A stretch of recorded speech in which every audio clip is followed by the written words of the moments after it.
The analogous scheme for Wales, broadly speaking, in 2019.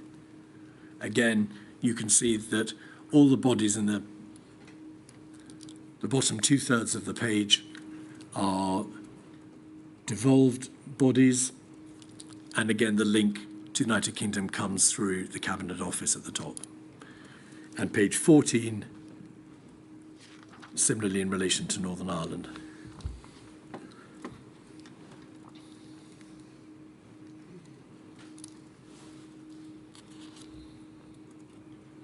So, my lady, you will see from those pages and those schemes that there are a number of important bodies in Scotland, Wales and Northern Ireland which carry out analogous functions to those in Westminster and England. In Scotland, I won't take you to them, the Scottish Resilience Partnership. There are regional resilience partnerships. In Scotland, each regional resilience partnership has its own local resilience partnership.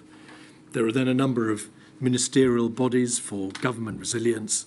There are government resilience officials, and emergency arrangements are arranged through the Scottish Government Resilience Room. In Wales, we have the Wales Resilience Forum, the Joint Emergency Services Group, local resilience forums, and in Northern Ireland, the Civil Contingencies Group, emergency response groups, and strategic coordination groups. My lady, there are a profusion of bodies. In relation to Northern Ireland, a vital issue is the impact in January, or what was the impact in January 2020 on preparedness, response and resilience arrangements of the prior collapse in power sharing. My lady, as is well known, the Good Friday Agreement, or Belfast Agreement, which was signed in April 1998, provided for a new devolved system of government with an assembly and executive at Stormont. However, thereafter, power sharing, as you know, was suspended on a number of times. Most relevantly, it was suspended between January 2017, when the then Sinn Féin Deputy First Minister, the late Martin McGuinness, resigned, and remained suspended until Saturday, the 11th of January 2020, just as the pandemic was starting to spread to the province. During that time, Northern Ireland was managed by civil servants without ministerial oversight. We will therefore be exploring to what extent that lack of ministerial input affected the civil emergency arrangements, and in particular, the inability, because of the collapse of the power sharing agreement, to make any significant improvements to this structure during that interregnum. Those with sharp eyes will see that each of the four nations has its own public health body. Public Health Wales, there's a public health agency in Northern Ireland, and Public Health Scotland. In England, the Health Protection Agency was established in 2003. In April 2013, Public Health England was established, incorporating the Health Protection Agency alongside public health functions previously carried out by the Department of Health and regional health authorities.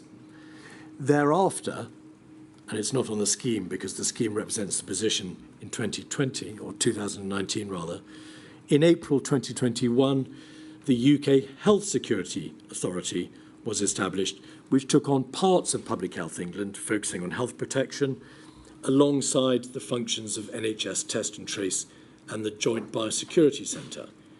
But the Public Health England's health improvement functions were transferred to the Department of Health and Social Care. My lady, another issue, therefore, for Module 1, why did those structural changes occur? Why did they occur when they did? Were they an improvement, particularly the abolition of Public Health England and the bifurcation of public health protection from public health improvement? What was the state of pandemic readiness and preparedness for each of those bodies? There had also been significant reforms to the national and local systems for public health. The Health and Social Care Act 2012 transferred most public health functions from NHS bodies in England and Wales to local authorities. At the same time, local authorities with public health responsibilities were required to employ a specialist director of public health. Were directors of public health utilised effectively within their local authorities? Did those public health reforms make our public health structures more or less resilient and able to respond to a pandemic? My lady, all these bodies and entities have to be run, managed and paid for. They have to be supervised and told what to do. Drafting has to be done of a myriad number of policy documents and guidance.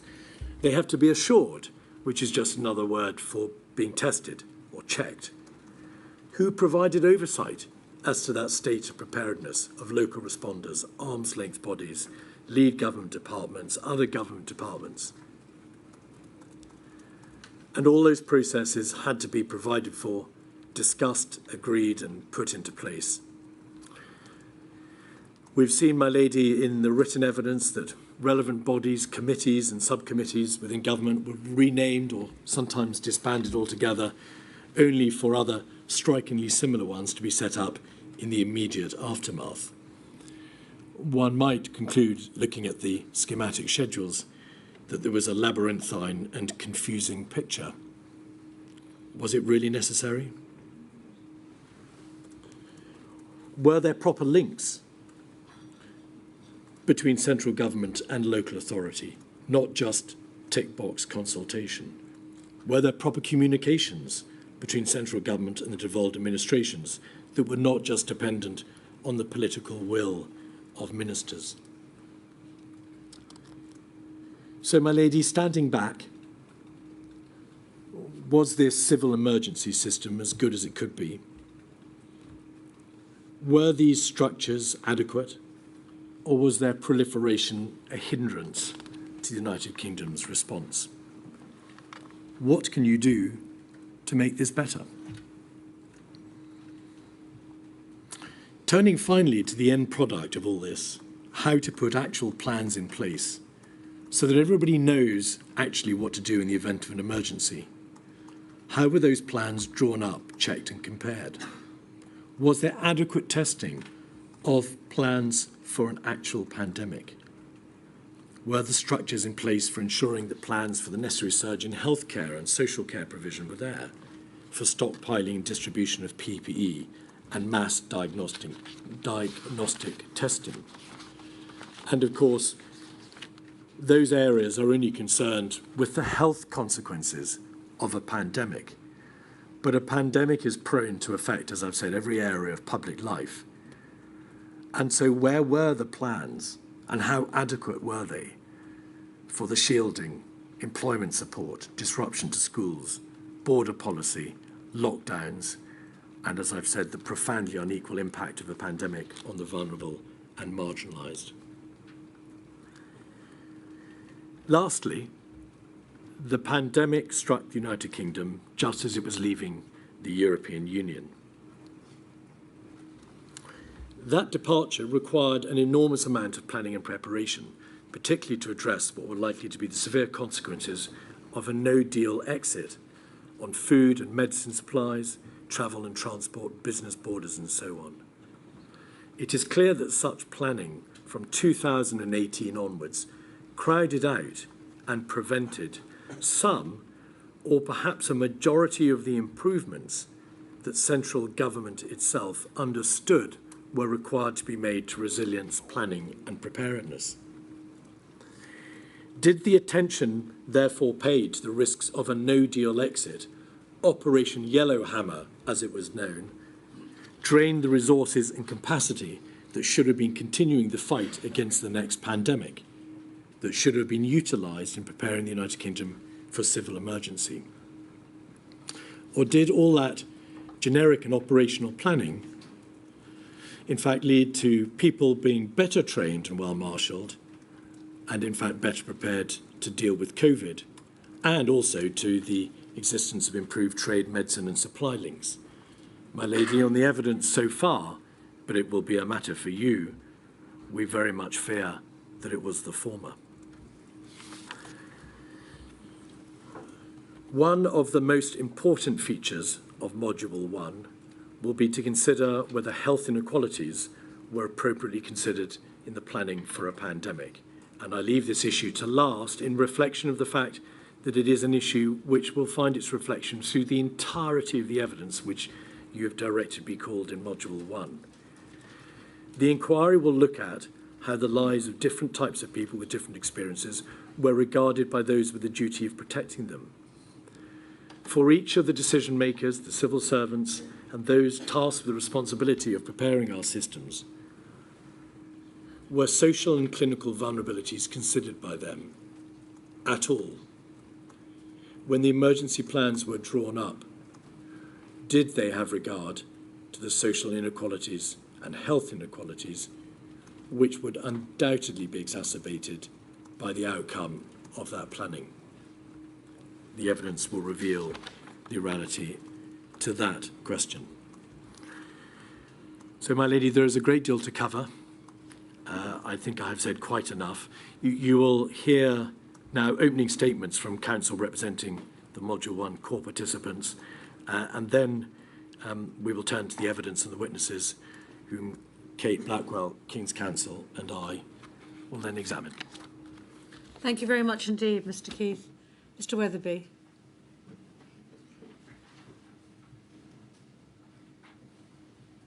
I think others do the turning on of the microphone.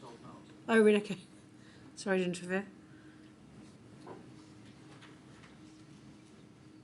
still got red, haven't you? There we go. Good morning, my lady. Just. I'll be about 30 minutes. I hope no more.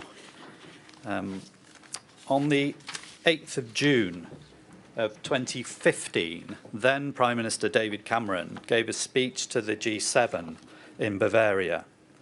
A United Kingdom government press release ahead of the speech said this, and I quote, "In a stark warning to other G7 leaders, the PM will say that the world must be far better prepared for future health pandemics that could be more aggressive and harder to contain than the recent Ebola outbreak.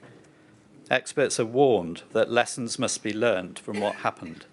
A more virulent disease in future, transmitted by coughing, like flu or measles, for example, would have a much more devastating impact if a better approach is not put in place," unquote. That was 2015. The WHO indicate that globally there have been almost 7 million verifiable deaths from COVID. In a recent article in The Economist, Dr. Tedros Adhanom Ghebreyesus, Director General of the WHO, said the real number is likely to be around 20 million.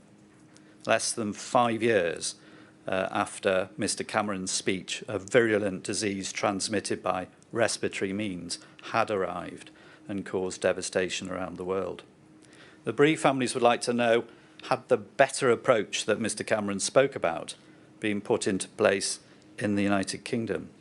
What did his government or those after him do about the threat he had so powerfully raised with world leaders? Whatever the answer to that question, for well over a decade prior to the arrival of COVID, the United Kingdom National Risk Assessments, as we've just heard, had recognised that the threat of a pandemic was high and that the threat was not only flu, but also a quite separate type of new and emerging disease, unknown. It cannot be said, therefore, that this terrible disease, this pandemic, was a black swan event, an event so unlikely that it was practically unforeseeable. Nor did its emergence rely upon the coming together of a number of unlikely phenomena in a so-called perfect storm. The inquiry experts, Bruce Mann and Professor Alexander, later this week, we anticipate from their report, will conclude that whole system preparedness for a novel disease pandemic in the UK was, quote, wholly inadequate, as at January 2020. How was that allowed to happen? How did that come to pass? What we anticipate will be said was that those same national risk assessments recognised that the impact of flu was assessed as high, with what is termed as the reasonable worst case scenario of up to 750,000 deaths. But the reasonable worst-case scenario for the unknown new disease was put at a far lower figure, between 100 and perhaps 2,000 deaths. No doubt justifications will be given, However, taking Mr. Cameron's warning that the next emerging disease might have the characteristics of Ebola, 70% fatality, and the transmissibility of measles, 90% of those without immunity, it's hard to fathom why the UK government's national risk assessment took such a complacent view of its likely impact and did so repeatedly. For the families, therefore, Module 1 should address the key question of whether the United Kingdom did everything reasonably practicable to prevent a foreseeable pandemic of this type or mitigate its impact if it arrived. Why was there apparently no overall plan, no whole system plan? Was there a minister with overall responsibility, a clear and effective framework to ensure everyone worked together, ensure everyone was properly resourced and trained and had the right equipment, ensured the planners had the right scientific and expert advice and formulated appropriate contingency plans? Were there proper and sufficient auditing and assurance mechanisms in place to ensure the highest quality preparedness possible? It appears none of this. Mr. Keith's very helpful document put up on screen might of itself answer whether there was a clear and effective framework. As we understand the evidence, it appears that the closest to an overall plan was the Department of Health 2011 Pandemic Flu Preparedness Plan. Was that fit for purpose for a non-flu pandemic in 2020? Why wasn't there this whole system plan? Many civil emergencies are local, as Mr. Keith touched on, and require a local response backed up by central government support only where necessary. The Manchester Arena bombing outrage or flooding, perhaps. But wasn't it obvious that other civil emergencies, including pandemics, are by their very nature national whole system emergencies and require national whole system planning as a result? Why was there apparently such reliance on 2011 Department of Health planning? Wasn't it obvious that pandemic planning had to go far beyond public health and healthcare? Options for border controls and screening, travel restrictions and quarantine, maintaining food supplies and public security, enforcing emergency restrictions on movement and assembly, maintaining education and social service systems and protecting the economic well-being of the country and jobs, are all matters way beyond the remit of the Department of Health and Social Care. The 2021 National Audit Office report on preparedness for COVID noted that the Cabinet Office, through its Civil Contingency Secretariat, coordinated government planning and response.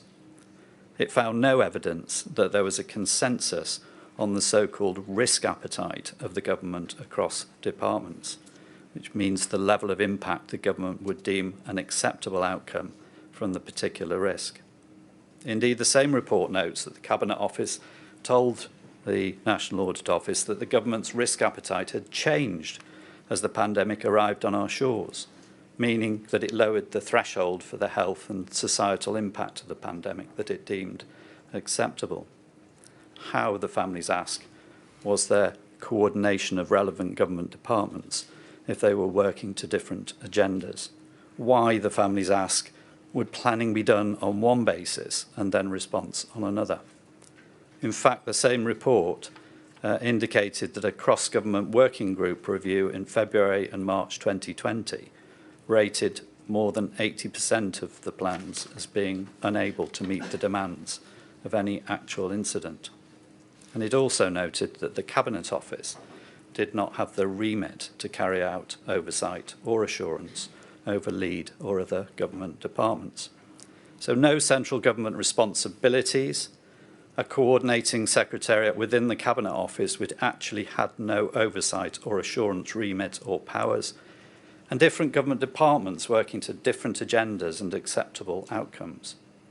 The inquiry will have to determine whether that was a sensible approach to planning and preparedness for a national emergency or a recipe for chaos and failure. Did planning sufficiently concentrate on the human impact and not process, and did it fatalistically concentrate on dealing with the aftermath of the so-called reasonable worst-case scenarios, rather than prevention and mitigation. First and foremost, planning should concentrate on prevention and mitigation, not how to deal with the number of bodies. It is important that no one forgets, amongst all the figures and statistics and percentages, that the true cost of the pandemic should be measured in the lost years, love, happiness, potential and missed milestones of every person who did not survive to see the world return to some version of normal. It's measured in the enduring grief of those we represent, for whom the world will never return to normal, because they lost a crucial part of that world. It will be measured for years to come by those still suffering the effects of long COVID. The COVID Bereaved Families for Justice represents a large and diverse group of bereaved individuals from across the United Kingdom. They come from all walks of life. Many, by dint of their occupations as well as personal circumstances, saw and felt this pandemic on many levels. Many identify structural discrimination and unaddressed health inequalities as contributing to their loss. The families have different areas of interest, different experiences, different questions, but they're united not only by grief, but by their determination that the legacy of this inquiry, an inquiry for which they campaigned, is one of justice, accountability, and most importantly, change. They want to save lives. Jo Goodman believes her father contracted COVID whilst attending an outpatient appointment at his local hospital and sadly died. He was clinically vulnerable. He'd not been given advice about the risks or about shielding, and there were no apparent infection controls at the hospital. Jo believes that if there had been proper planning and preparedness and swift action to limit community infections, to implement effective hospital infection controls, and to protect the vulnerable, then her father might not have died. There are, of course, thousands of Jo Goodmans. Jo met Matt Fowler, whose father had also died from COVID, on Facebook in spring of 2020. Matt's dad was a previously healthy man in his 50s. Jo and Matt did not know each other. They lived and live in different parts of the country. Together they formed a support group for others like them, and that subsequently evolved into the CBFFJ UK and a campaign to get answers and to try to achieve changes that meant that their devastating losses would not happen to someone else. And they've been joined by 6,500 others from all corners of the United Kingdom. Amongst them is Salia Arson, who throughout the pandemic was a frontline doctor within the emergency department at a hospital in Wales, and then specifically for the second wave within intensive care, where she treated critically ill COVID patients, some of whom died. During this period in December 2020, sadly, Saleha's father, Arsan ul Haq Chowdhury, caught COVID and died. Salia has produced and reported on a very powerful Channel 4 Dispatches documentary, for which she filmed for 4 months during the pandemic, between October 2020 and January 2021, within her own intensive care unit. It's available on Channel 4 and open source. Before training to be a doctor, Salia served with the Royal Army Medical Corps.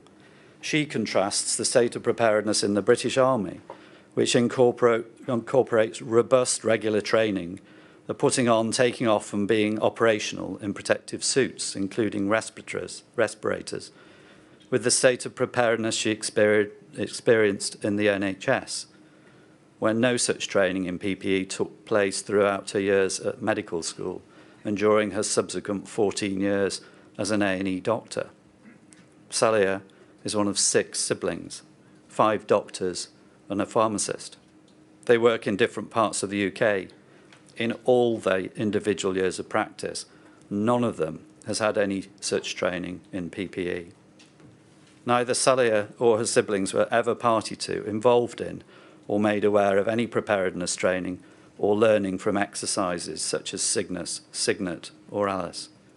They have never been involved locally, regionally, or nationally in any policy, clinical, or management training exercises, relating to an outbreak of an infectious disease.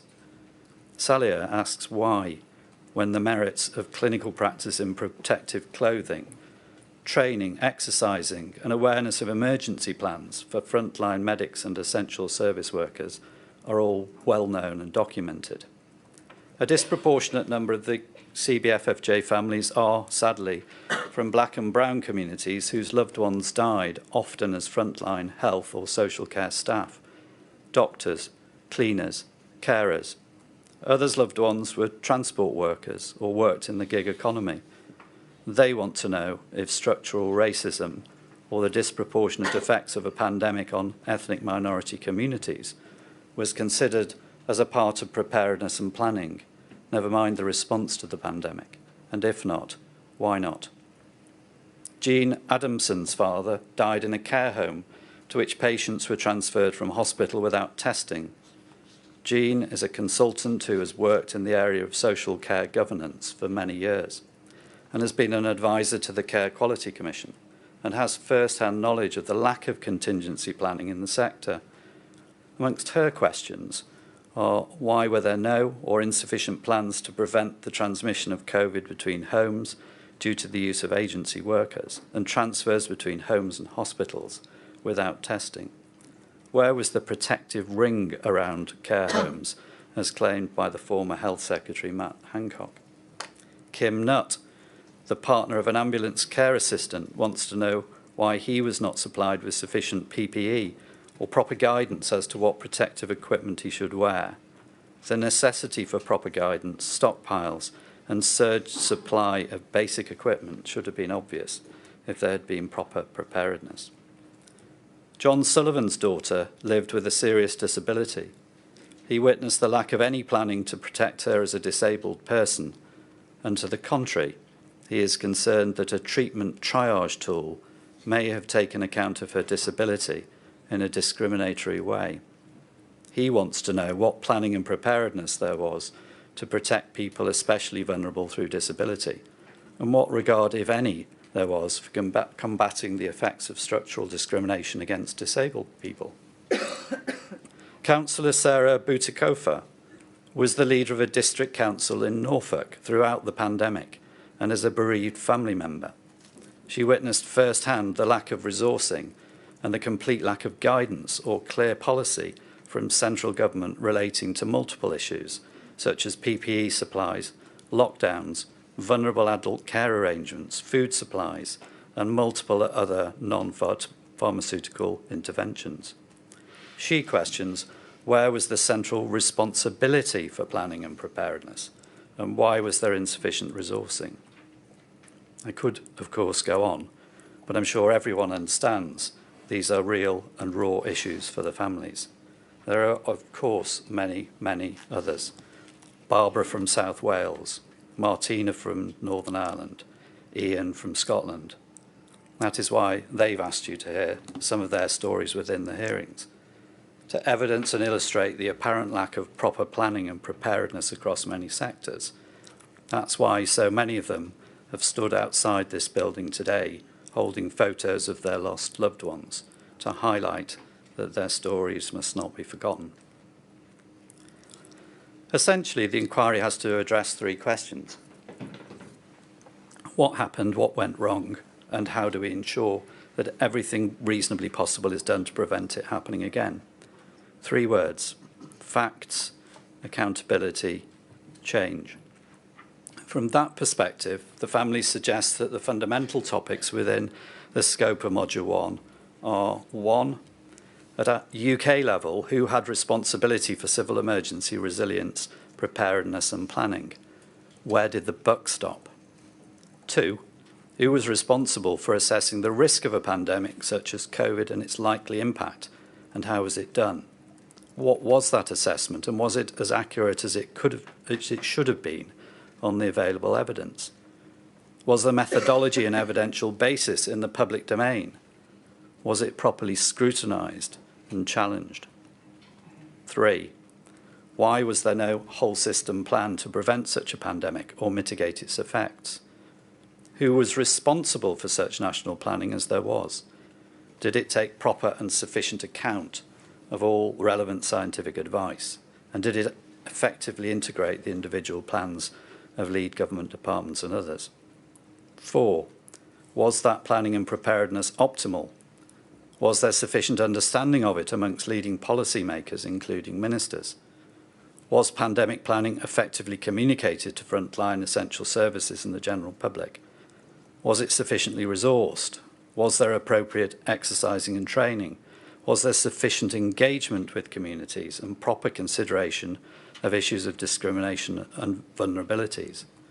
Was it adversely affected by the diversion of resources to deal with Brexit?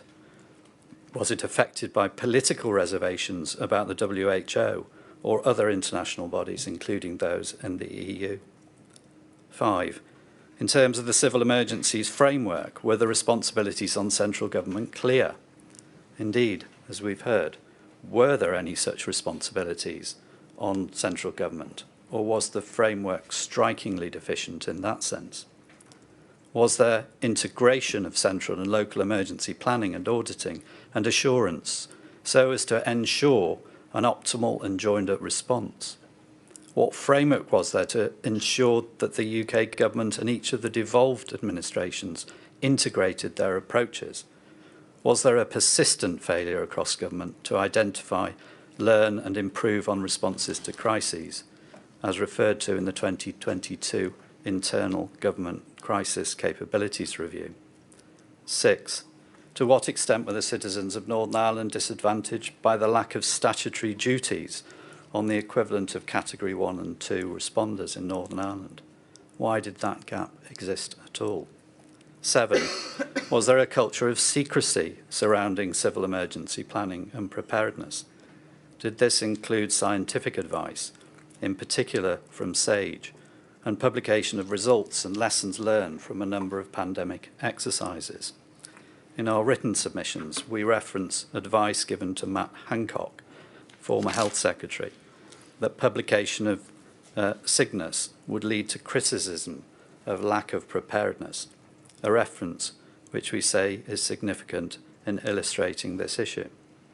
Did a closed institutional culture reduce the opportunity for challenge to orthodoxies, and did it reduce the autonomy of scientists to frame their own questions rather than be restricted to answering the questions of others?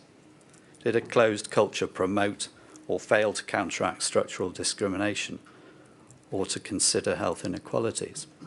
And 8, to what extent did austerity reduce the capacity for preparedness? Were resources diverted from civil emergency planning to maintain other business as usual frontline services because decision makers hoped emergencies may well not happen on their watch? Was former Chancellor and architect of austerity George Osborne correct when he said that those financial policies fixed the roof whilst the sun was shining? Or is Dr. Jonathan Fluxman of Doctors in Unite correct when he described non-NHS public health funding reductions as stripping the lead off the roof to make the buckets to catch the rain? The families expect the evidence will show a lack of responsiveness with little or no ministerial leadership and a chaos of committees which led to poor planning and ultimately a reactive rather than proactive response to the virus. We anticipate the evidence will show that the most fundamental consequence of this was a slow reaction with a pandemic time, was a slow reaction. And with a pandemic, time is of the essence, and lost time is measured in lost lives. I've already noted that there was a national risk assessment which correctly identified newly emerging diseases such as COVID as a threat to the UK, but significantly underestimated the likely impact. If that is correct, why? Between the turn of this century and the pandemic, the two serious outbreaks of coronaviruses, SARS and MERS, had, as we've heard, far higher fatality rates than COVID. Neither disease made a significant impact in the UK, most probably because of their transmissibility or their infection rate being low, but also because swift and effective measures were taken in other countries where they arose. If this was the reason why national risk assessment successively rated the potential impact of pandemic flu as extremely high, but the potential impact of an emerging disease as low, this was a case of reliance on chance outcomes in past outbreaks, rather than a properly informed view as to whether a different chance would lead to a catastrophic outcome the next time. According to the NAO report, when asked, the Cabinet Office asserted that, quote, diseases such as Ebola were expected to burn themselves out quickly, as had been the case on previous occasions. Learning lessons from the past is vital.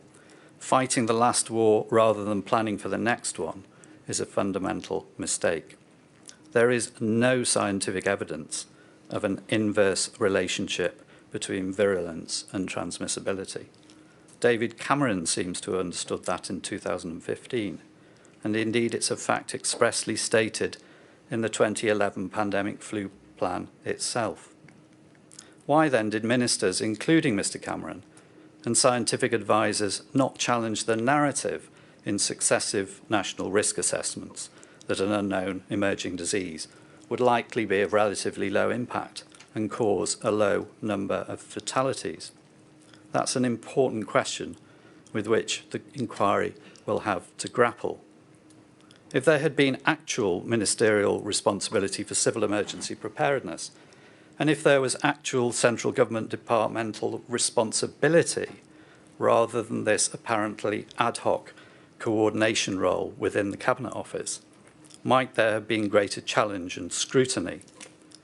Responsibility leads to accountability, leads to better decision-making. Knowledge that the buck lands at the minister's door concentrates minds. If the scientific advice had been more transparent, and scientists were able to determine their own questions and encouraged to challenge orthodoxies, scientific autonomy, would the tendency to groupthink and perhaps complacency have been combated? In summary, was the process for risk and impact assessment robust? Was it transparent and open to peer challenge or challenge by policymakers? Or were the assessments opaque? Going forward, should there be a presumption that both the methodology and the evidence for the risk and impact assessments of each known threat should be in the public domain, except where there is the clearest of national security issues? Such an approach would foster informed discussion, raise evidence beyond that which has been considered behind closed doors, and lead to greater public understanding and engagement and preparedness and planning, and perhaps a greater appetite for proper funding.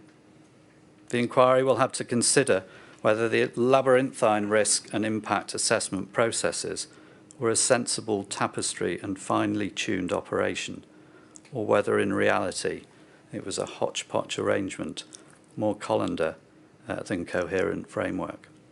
The stark facts, not hindsight, show that in the years before COVID, there was no room for complacency. Going forward, those realities mean there is an urgent need to analyse the past and optimise prevention and mitigation for the future. The UK is, of course, amongst the richest nations on earth. It has mature institutions, including with respect to healthcare and public health. Together with Ireland, it's an archipelago, islands, giving it obvious geographical advantages. The UK was well placed to see a pandemic coming and to have effective defences and mitigations, planning, resilience and preparedness. It was well placed to see the necessity to have options such as border controls and screening of entrants.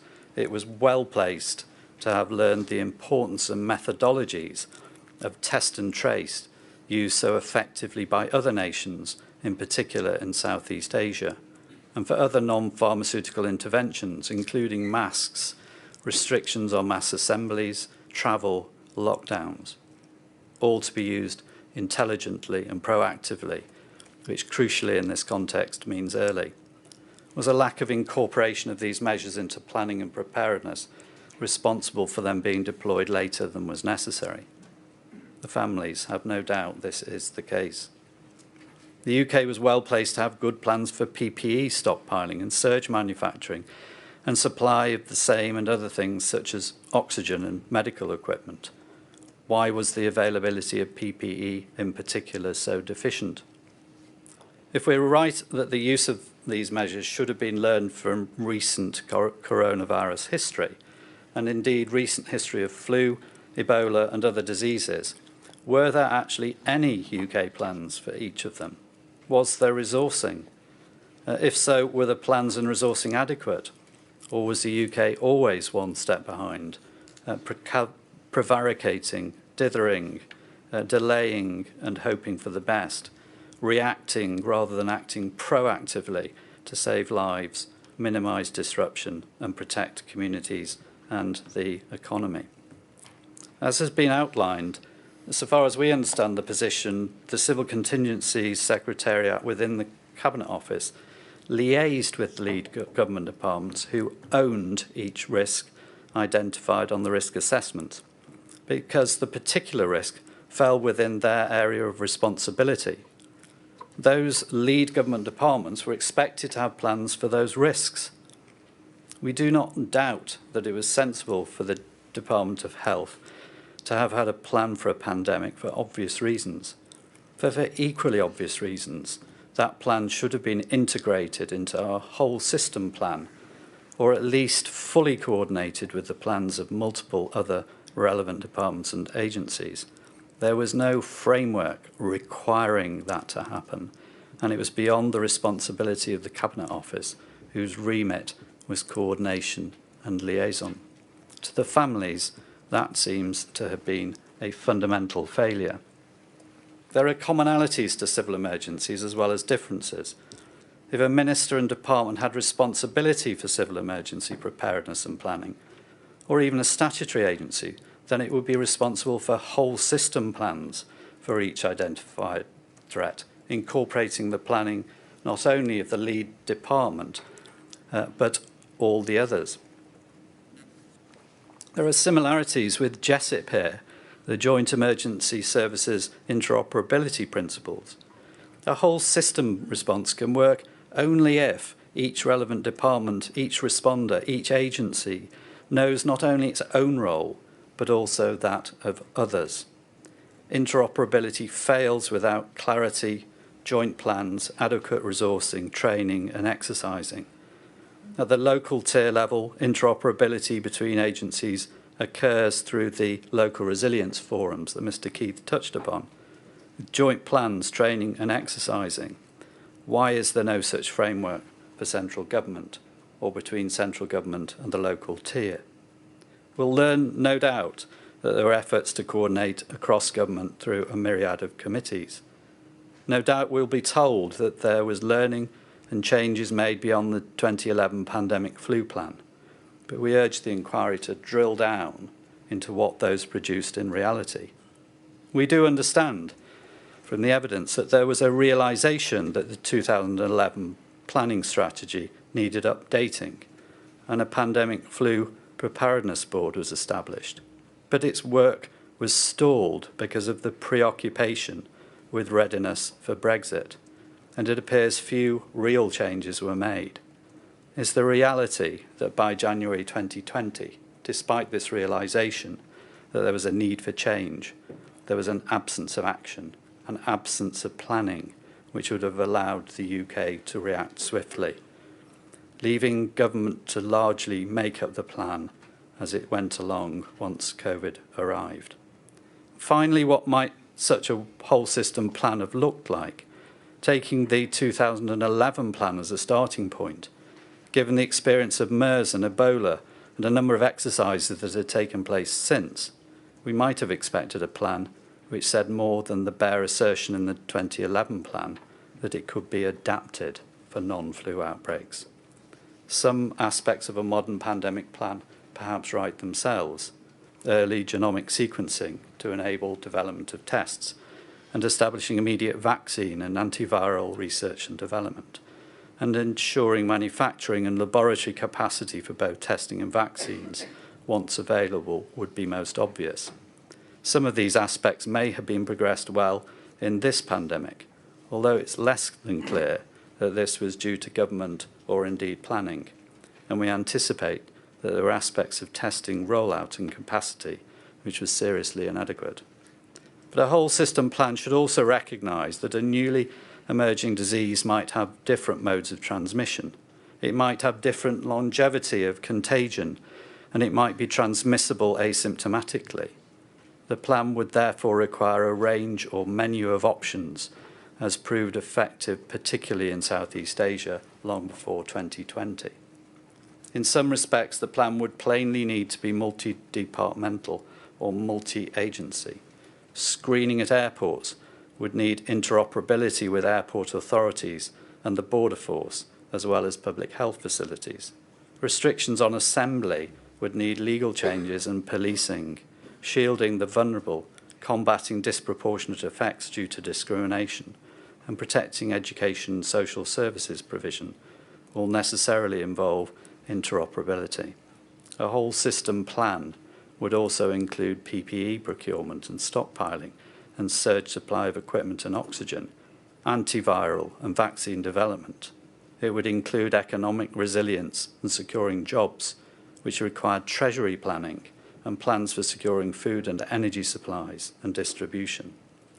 With the lead government department system, which fragmented preparedness to narrow responsibilities, there was little chance of a rapid, joined-up, effective response with an array of tools ready-made at its disposal.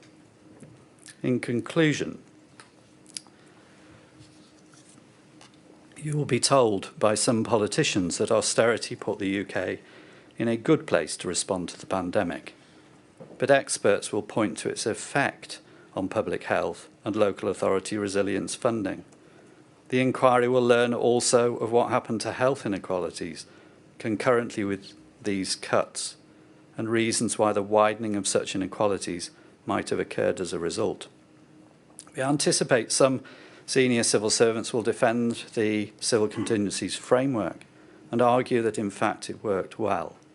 But you'll also hear the view of the experts, including Bruce Mann, one of the architects of the current system, who will say not only that UK preparedness was wholly inadequate, but that there should, going forward, be clear responsibilities on central government, clear national standards and competencies, mechanisms of assurance and adequate funding. Indeed, at the time the Civil Contingencies Act was enacted in 2004, there were recommendations that it should contain central government responsibilities as well as subsidiarity to local responders that Mr. Keith has explained earlier. We would argue an opportunity lost at that time. The lack of central responsibilities meant there was no single point of responsibility and no mechanism for collaboration cross-department or with other agencies. It meant there was little or no assurance or standard setting for local responders in local resilience forums, and there was no framework for collaboration and coordination with the devolved authorities and administrations. We anticipate Bruce Mann and Professor Alexander will highlight the temptation to pay lip service to responsibilities which are not captured in law, especially when resources are tight. I've addressed at some length the closed nature of the assessments and planning in this area, and asserted that it chilled public discourse and challenge. But we also anticipate that the lack of transparency and preparedness masked the effects of austerity, allowed structural discrimination to continue unchecked, and led to learning from exercises or other events from translating into action. The answers to these questions and what we do about them is vital.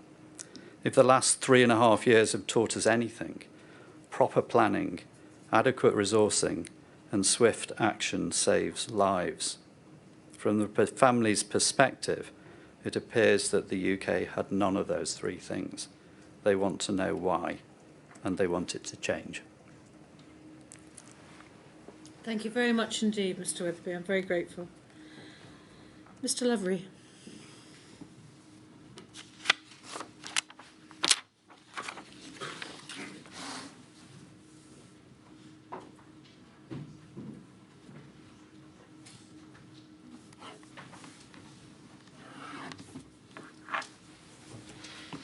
Good afternoon, my lady.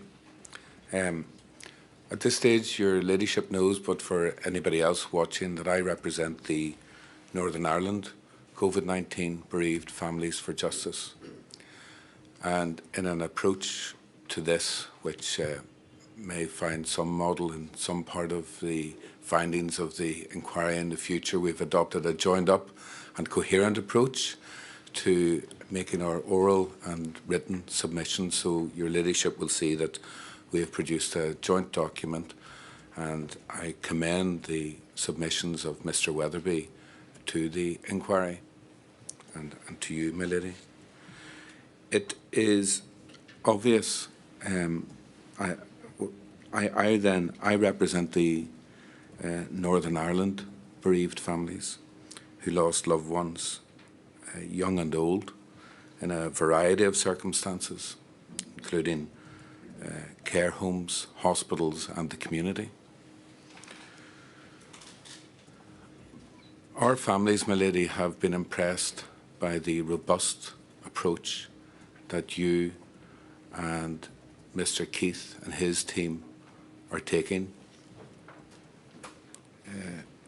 You, my lady, and your team have worked incredibly hard to get this inquiry started in, despite press reports, such a short period of time, and we have all the core participants have been working hard and together with the inquiry and with the inquiry team.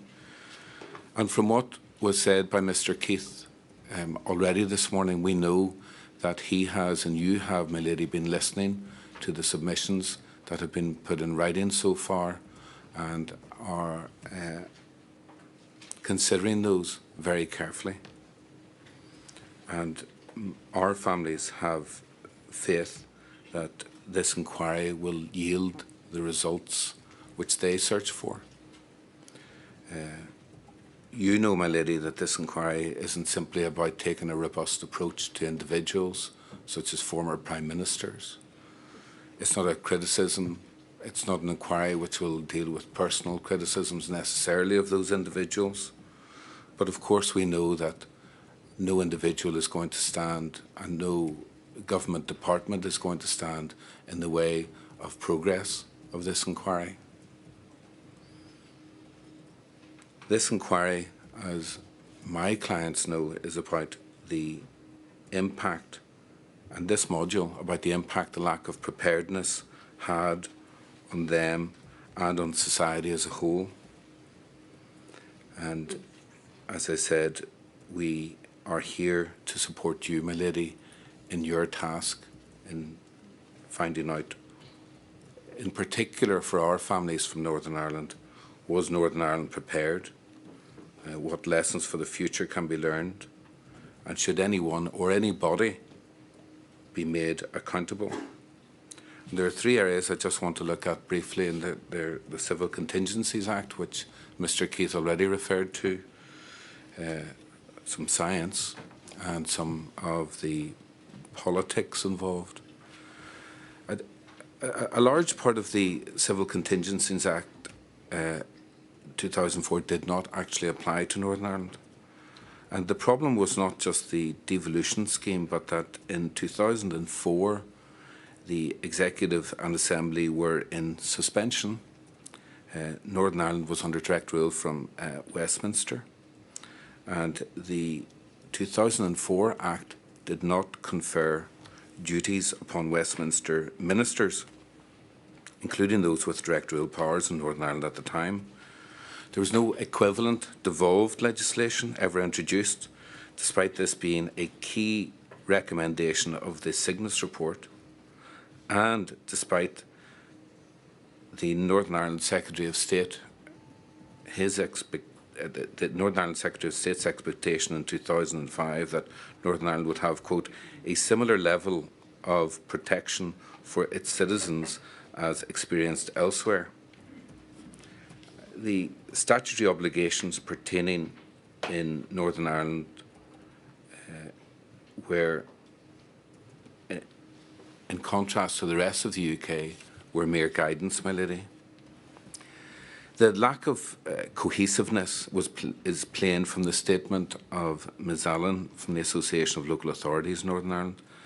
It conveys a sense that in the absence of statutory obligations on local authorities, there was relative inaction with regard to planning and preparedness, with little, if any, formulation of preparedness policies. And the people in Northern Ireland, therefore, were at a distinct disadvantage. They had less statutory protection compared to other citizens in the UK. In terms of science, my lady, there was a disjuncture between central and devolved government. And this is demonstrated in part by Professor Young, who is the part-time consultant and chief scientific advisor, by his request to join the Chief Scientific Advisor UK network. And this was declined. This request was declined. Only one representative for each devolved administration was allowed. There's no record of Northern Ireland participation in SAGE prior to the 29th of March 2020. Between 2009 to 2015, the senior medical officer only had observer status with no speaking rights at the Joint Committee on Vaccination and Immunisation and the Advisory Committee on Dangerous Pathogens. Northern Ireland had no automatic representation at SAGE, and as McBride put it, policymakers in Northern Ireland may have had more limited awareness of the extent to which uncertainty and a range of opinion is expressed in scientific discussion. My lady, Northern Ireland did not attend COBRA meetings until the 2nd of March 2020. The inquiry, we say, should consider recommendations that ensure in future that Northern Ireland Chief Scientific Advisors become part of the UK network and SAGE, and to ensure Northern Ireland attendance at COBRA meetings. But, my lady, there was a lack of knowledge among political leaders as well in relation to central government planning and preparedness and the reasons for it. Michelle O'Neill, the First Minister designate, accepts a lack of knowledge of, or at least inability to recall, exercise sickness, despite it occurring while she was Minister for Health. Arlene Foster, likewise, despite being First Minister during Operation Cygnus and the pandemic, does not recall being briefed, quote, as to the recommendations made on foot of exercise sickness or any steps the Executive Office intended to take to improve pandemic preparedness prior to the Assembly collapsing in January 2017, nor does she recall any steps taken in relation to pandemic preparedness between January 17 and January 2020. We say this shows a low level of interest in or the impact which Cygnus had on Northern Ireland decision making. Michelle O'Neill's successor, Robin Swan, who was the Minister for Health during the pandemic, does recall Cygnus and states his belief that the flu plan provided a good foundation for action during the COVID-19 pandemic. The inquiry, my lady, should of course examine this assertion in light of its exclusive focus on the influenza pandemic. In any event, it's clear that Northern Ireland devolved government failed to implement a coherent response to the pandemic, and you, my lady, may well find that it was incapable of providing a coherent response. There's a common theme that runs throughout, common themes, and they're the lack of statutory protection, lack of pandemic coordination, and a lack of preparedness for a pandemic. And the context of this is decades of political dysfunction in Northern Ireland. But, my lady, as Brenda Doherty, who you saw earlier on the film and who made a statement, and you will hear from later on in this module, she put it in these terms, that, and this is quoting from her statement, "The vacuum in government was known not only to our members but also to the Westminster government. If that prolonged lack of an executive was having a detrimental impact on the preparedness and resilience in respect of emergencies in this jurisdiction, the UK government had a moral and constitutional duty to act to ensure that those living in this jurisdiction would not suffer as a result should there be any emergency." Mr. Keith referred earlier to the impact of EU exit preparations, and on the 22nd of January 2020, the pandemic flu subgroup acknowledged that due to the lack of work done and impact on staff resources because of EU exit preparations, that Northern Ireland was more than 18 months behind the rest of the UK in terms of ensuring sector resilience to any pandemic flu outbreak. And my lady, Mr. Keith's remarks were made in terms of the UK generally, and it appears from that that we were even 18 months behind that again. I mentioned Brenda Doherty, my lady. Her mother, as you heard, Ruth Burke, died on the 24th of March 2020. She was the fourth person to die from COVID in Northern Ireland, the first woman. She was admitted to hospital on the 11th of March because of high levels of warfarin. There was no testing of patients on admission. The only PPE she saw was a disposable apron. She asked the staff about COVID-19 because she'd seen footage of it on television and of events in China and mainland Europe. She was told not to worry, it will all be over by the summer. On the 19th of March, she arrived at the hospital and was told visiting was being stopped, but a nurse let her in for 5 minutes. At the end of the 5 months, her mother asked why she was leaving. She said she couldn't stay because of the coronavirus restrictions.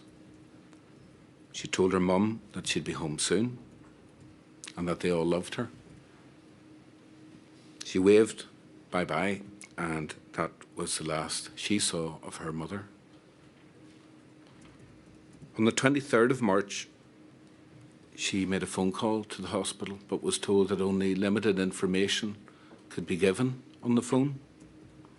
But of course, my lady, there was no other way to get information.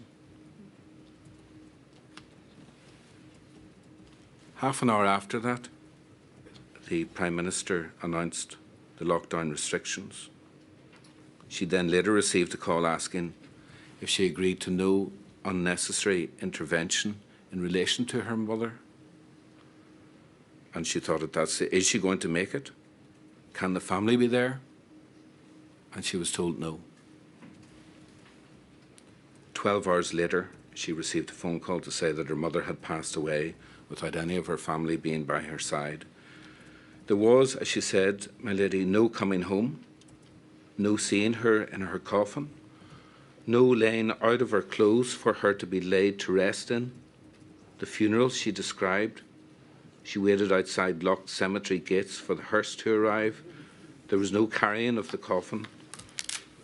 The council workers were dressed in white clothes and there was red and white tape around the grave. It all lasted 15 minutes. A committal, she describes it as, rather than a funeral.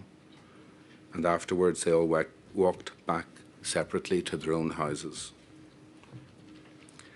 That's one story, my lady, but the themes in that story and other stories referred to in the other people in Ms. Doherty, in Brenda Doherty's statement, are there.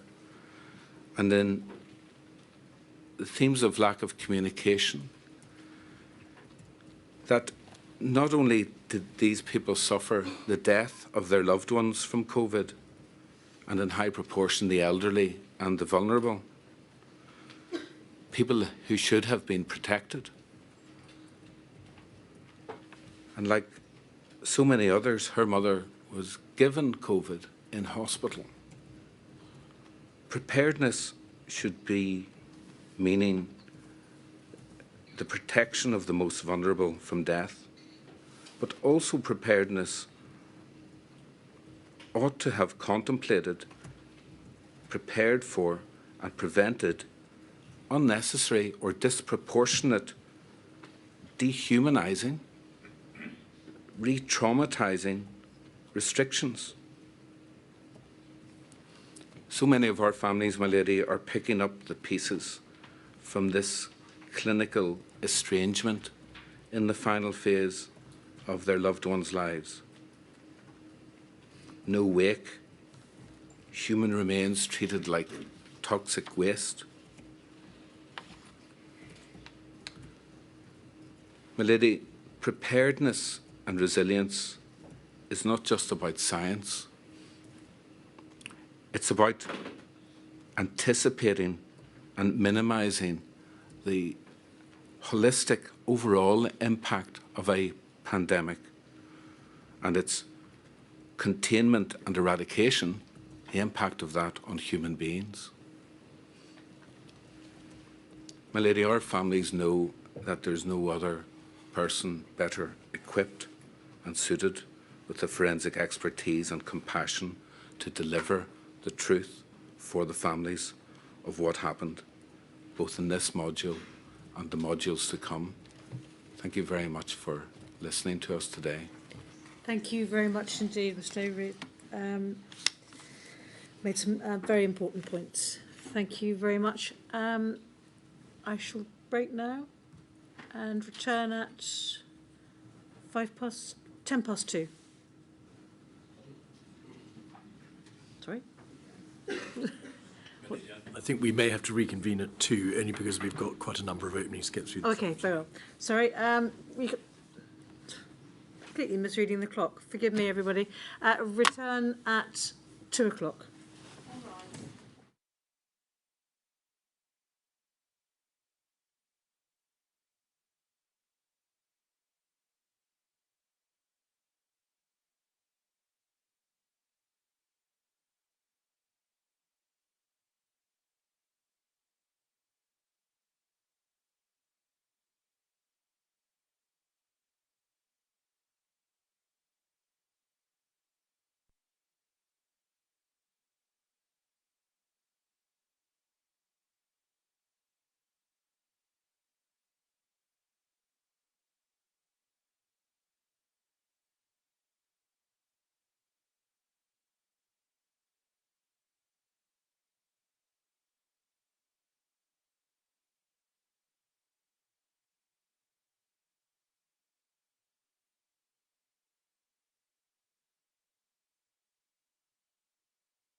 Right. Ms Heaven.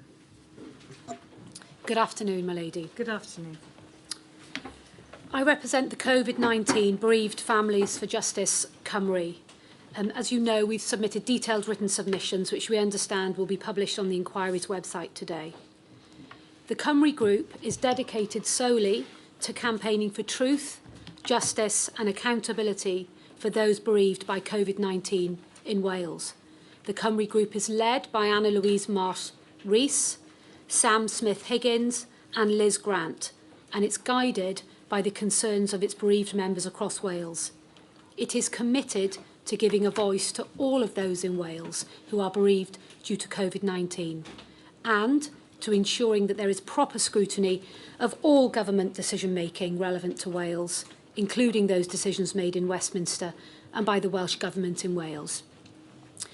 My lady, as you know, from the time that you spent visiting Wales prior to the commencements of these hearings, the people in Wales have experienced and continue to experience suffering and trauma due to the devastation caused by COVID-19. As you will also have been told, no doubt, on many occasions, many of those bereaved people feel that they were let down by their government. They feel let down because they have experienced firsthand the consequences of what they consider to be the catastrophic failure of the Welsh Government to adequately prepare for and respond to a pandemic in Wales. I will touch on just a few of the stories relevant to Module 1, but of course there are many, many stories of loss which you will hear as part of Every Story Matters. Like many parts of the United Kingdom, many people in Wales lost loved ones in care homes, receiving patients from overwhelmed local NHS Wales hospitals, where those care homes had inadequate isolation and inadequate personal protective equipment, PPE. The numbers of those dying in Wales due to hospital-acquired COVID-19 was exceptionally high, and in many cases this was in the context of well-known inadequate and poor infection control, and again a lack of PPE. Many of those hospitals, as I said, were known to have inadequate ventilation. Many members of the Cymru Group have professional experience working in sectors heavily impacted by COVID-19, and they experienced shocking conditions as workers on the front line. They saw firsthand the failures and deficiencies in the Welsh Government's pandemic preparedness, risk management and civil contingencies planning. The Cymru Group have valuable first-hand experience to offer the inquiry, and they welcome the opportunity to participate and give oral evidence, and they continue to offer you their full support, and it is hoped that the inquiry continues to hear as many of the voices of the Welsh bereaved as possible. Now, unlike Scotland, as you know, Wales has not been granted its own public inquiry by the Welsh Government. This inquiry is therefore the only opportunity the people of Wales will have to ensure that there is proper scrutiny of the decisions of the Welsh Government and their advisers in the planning and response to the COVID-19 pandemic. The people of Wales are looking for answers. They are also looking for accountability and for failures to be acknowledged so that lessons can be learnt. In the early days of this inquiry, the Cymru Group, the UK Government, the Senedd, and indeed this inquiry itself received repeated assurances from the First Minister for Wales, Mark Drakeford, and the Welsh Government that they were committed to fully engaging with this inquiry. It is against this background that Mark Drakeford, as First Minister, maintained and continues to maintain that there is no need for Wales to hold its own public inquiry. Mark Drakeford reminded the Right Honourable Boris Johnson, MP as he then was as Prime Minister, that, quote, "I would invite you to agree that all public bodies engaging with the inquiry are expected to consider themselves under a duty of candour. That duty should drive their culture of engagement with the inquiry and should lead to prompt and comprehensive disclosure of all relevant material to the inquiry.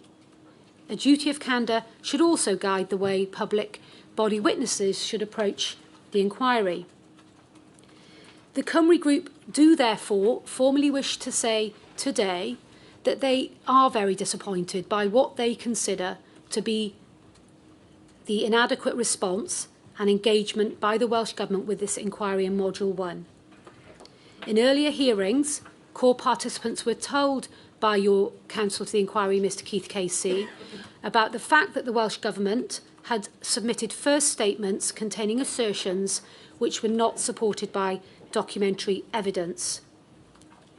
Having received the final witness statements submitted by the Welsh Government and their advisers, the Cymru Group remain frankly shocked by the brevity and lack of detail in some of those statements. It also appears very disappointing that in some quarters there appears to be a reluctance by certain ministers to take political responsibility for failures to prepare for a pandemic in Wales. As you know, the Cymru Group was so concerned with the brevity and gaps in the statements submitted to this inquiry by First Minister for Wales, Mark Drakeford, that they raised those concerns directly with your inquiry legal team. And it is important that I briefly touch on some of those concerns today so that the Welsh public who we know are listening intently are aware of what appears to be missing from this statement.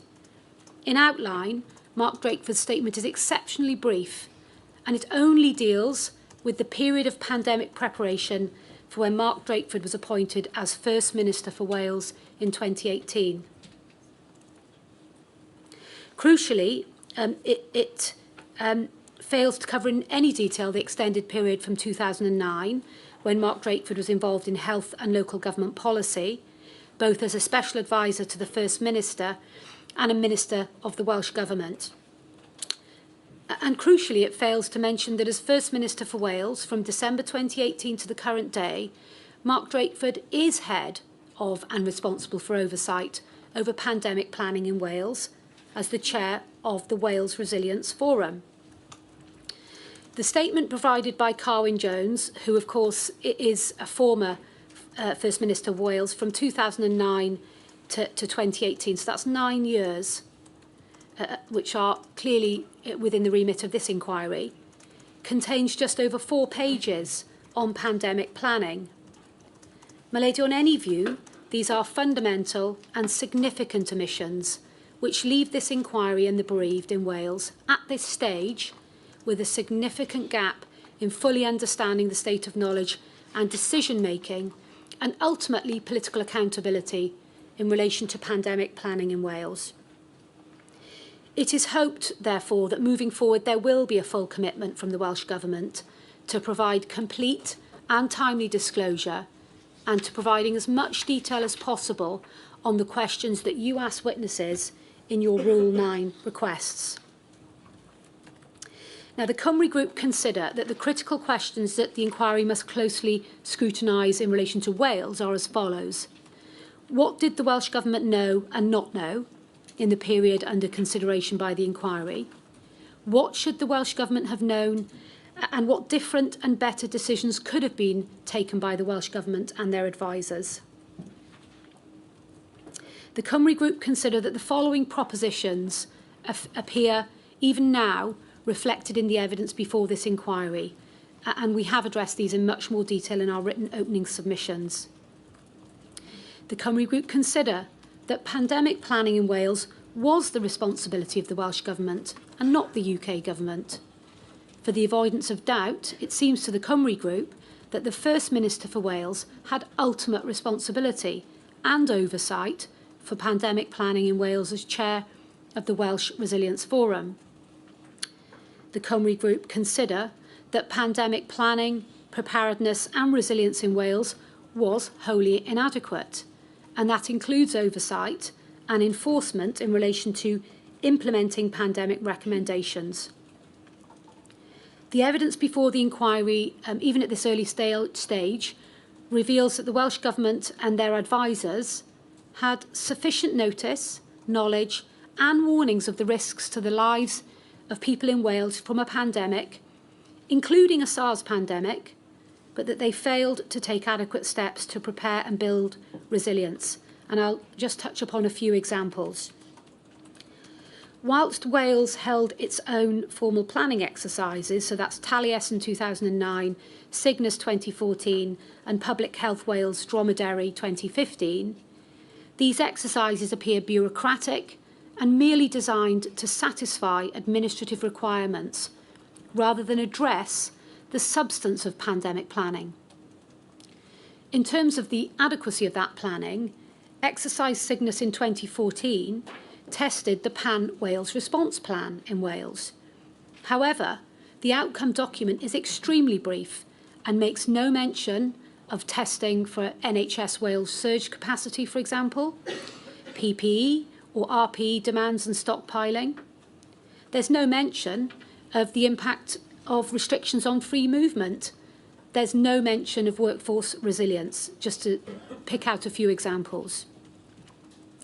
Wales did not formally plan for the impact of any lockdown measures, but tested them only after COVID-19 had arrived in the United Kingdom. Whereas England tested for surge capacity, it appears that Wales did not. However, one of the most significant failures on the part of the Welsh Government was only planning for an influenza pandemic, to the exclusion of planning for other viruses with pandemic potential. This was a catastrophic and unjustifiable failure.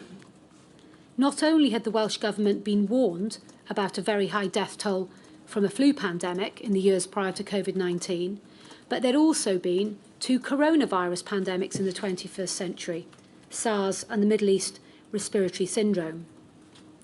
The inquiry is asked to pay close attention to the witness statement that has been provided to you from the COVID-19 Airborne Transmission Alliance, which systematically dismantles the flaw in the UK and by extension the Welsh Government's failure to engage in long-term planning for an aerosol transmitted SARS virus.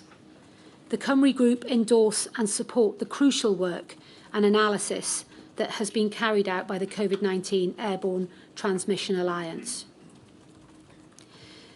So what about the implementation of lessons learnt from pandemic planning groups in Wales? There were a profusion of bodies apparently engaging in pandemic planning in Wales, similar to the other devolved nations and indeed to the United Kingdom. For example, we've got the Welsh Resilience Forum, we've got the local resilience forums, we've got the Health Emergency Planning Group, the Wales Risk Group, the Emergency Planning Advisory Group, the MASH Casualty Group, the Training and Exercise Group, and the Wales Pandemic Flu and Preparedness Group, and it goes on. But what are these groups actually doing, the Welsh Bereave asked. For example, were they communicating with any administrations outside Wales? Whilst there were clearly updates and tweaks to pandemic plans in Wales over the years you were considering, the reality is that it was minimal and it was inadequate. There appears to be no evidence that all the groups that I have just mentioned, and indeed many more, or that the formal Welsh pandemic exercises led to material changes to Wales's level of preparedness and resilience. Welsh hospitals continued with poor ventilation. There was no planning and preparation in Wales for responding to a sudden surge in demand in the social care system. There were inadequate measures taken to refresh or maintain sufficient levels of PPE and other protective equipment stockpiles. In other words, there appears to have been inadequate implementation even for a serious and catastrophic flu pandemic, let alone a pandemic such as COVID-19. The Welsh Government knew that they needed to improve infection control and the design and ventilation of Welsh hospitals and care homes to reduce infection. It appears in many of their very early documents that you have before you. The Welsh Government knew that they had to stockpile PPE, RPE, but when the COVID-19 pandemic hit, there was a shortage, particularly of FFP3 respiratory masks and, of course, of PPE. The Welsh Government knew they had to plan for excess deaths from a pandemic, including the worst-case scenario, and the figures in the documents are 210 to 315,000 excess deaths nationally in 15 weeks. There is no evidence of a plan or a strategy to deal with excess deaths or the consequences. To take one small example, there is no evidence for planning for sufficient body bags and storage. There appears to be no evidence of adequate planning in relation to post-death procedures, to protect dignity and to support the Welsh bereaved in the event of a pandemic. And this single failure caused untold suffering in Wales. The Welsh Government knew many years before COVID-19 struck that there would be a significant burden on care homes and the care sector and on the vulnerable in the event of a pandemic. And again, my lady, when you look closely at some of the very earliest Welsh planning documents, you will see those concerns raised. Yet there is no evidence that shows these areas were actually addressed in any real or substantive way. In 2016, Exercise Cygnus revealed that, quote, the UK's current preparedness and response in terms of its plans, policies and capability is currently not sufficient to cope with the extreme demands of a severe pandemic, which will have a nationwide impact across all sectors. So the question that, or one of the questions that the inquiry must consider is why there had been such a failure in preparedness and resilience prior to 2016 and in particular in Wales, from our client's perspective. After the warning from Cygnus in 2016, the Cymru Group want to know whether the Welsh Government then acted fast enough and seriously enough to prioritise pandemic planning in the way that it warranted. If Brexit, or a lack of sufficient budget from the United Kingdom government, is to be used as an excuse by the Welsh Government for not protecting the people of Wales from a pandemic, the inquiry is asked to ascertain how the Welsh Government sought to address such funding issues. For example, did the Welsh Government consistently ask the UK Government for more money after devolution for pandemic planning? Did the Welsh Government tell the people of Wales and their Senedd that because of devolution, they did not have the resources to adequately prepare for a pandemic and protect the people of Wales? It is now accepted in the statement of Dr Frank Atherton, Wales's Chief Medical Officer since 2016, that Wales did fail to plan for a long-lasting pandemic and, quote, the plans were inadequate for a 2 or 3 year shock to the system. The Cymru Group consider that this concession simply does not go far enough. The truth is that the Welsh plans were wholly inadequate for any widespread and potentially fatal pandemic likely to result in high numbers of deaths and requiring restrictions, wide-ranging use of protective equipment or wide-scale hospitalisation.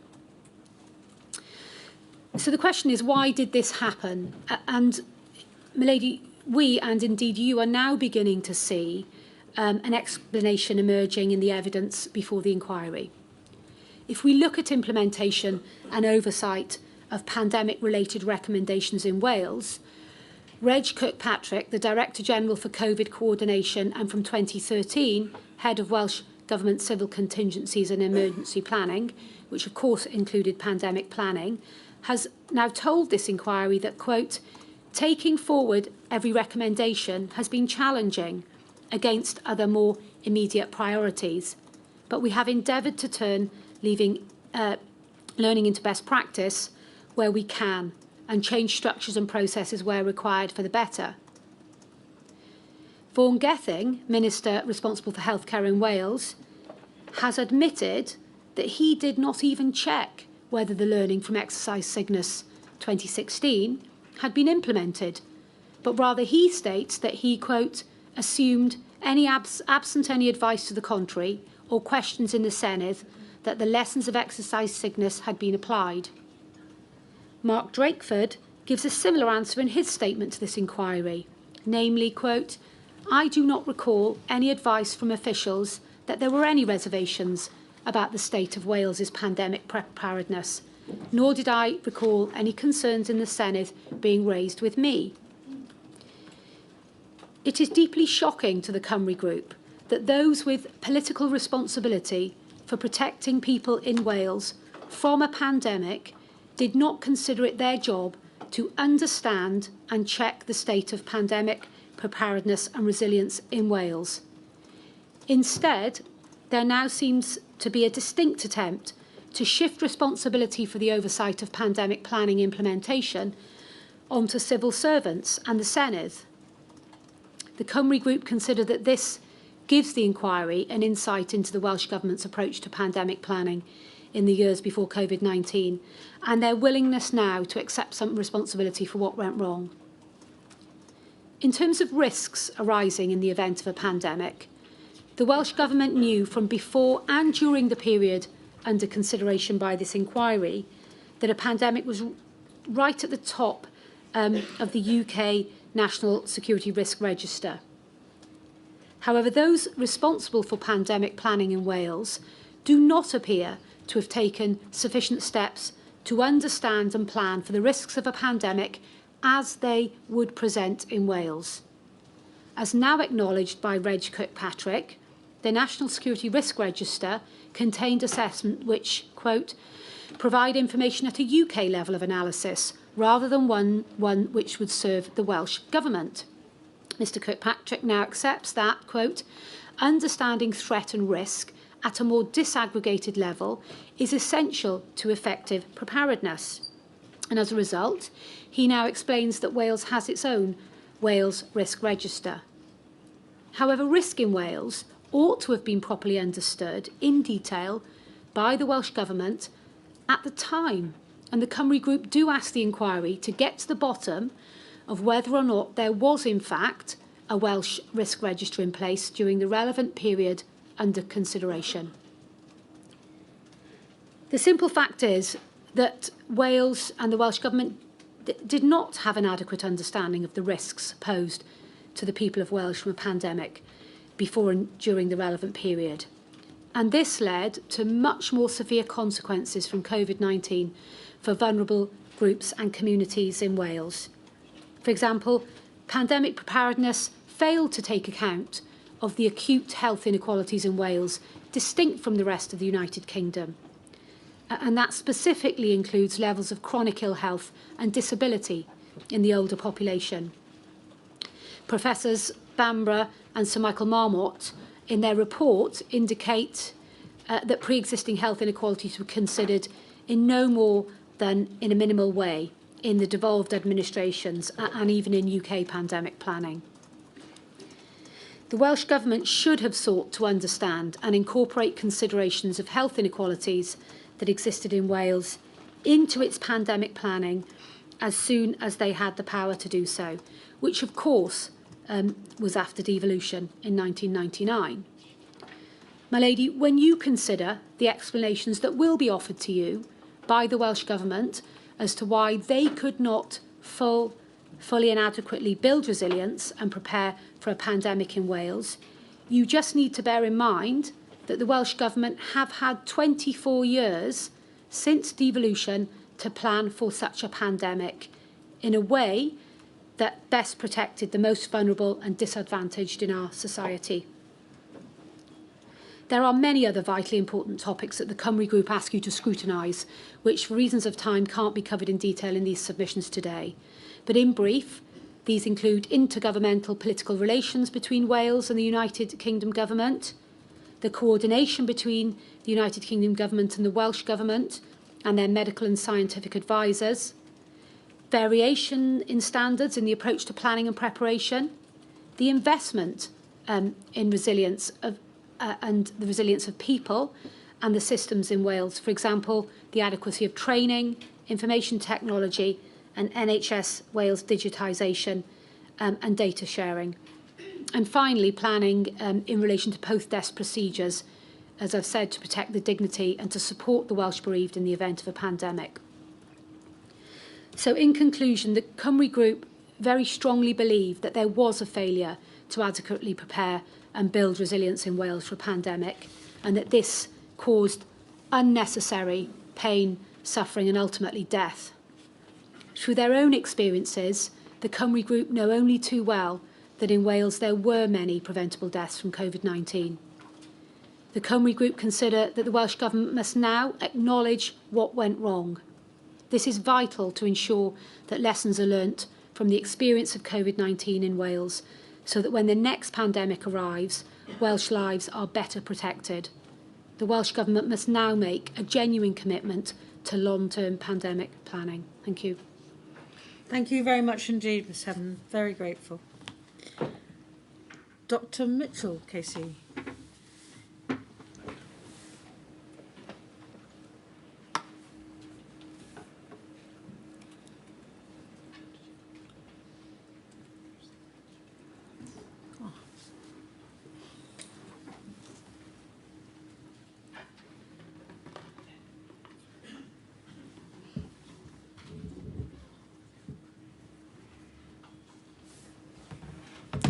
I'm instructed by Solicitor Amar Anwar on behalf of the Scottish COVID bereaved. My learned juniors Kevin McCaffrey and Kevin Henry assist me, along with the solicitors team, Amar Anwar and Company. In writing on the Great Flu, the influenza pandemic of 1918, Albert Marin, Emeritus Professor of History at Yeshiva University, wrote in 2018, "When the next pandemic comes, as it surely will someday, perhaps we will be ready to meet it. If we are not, the outcome will be very, very, very dreadful."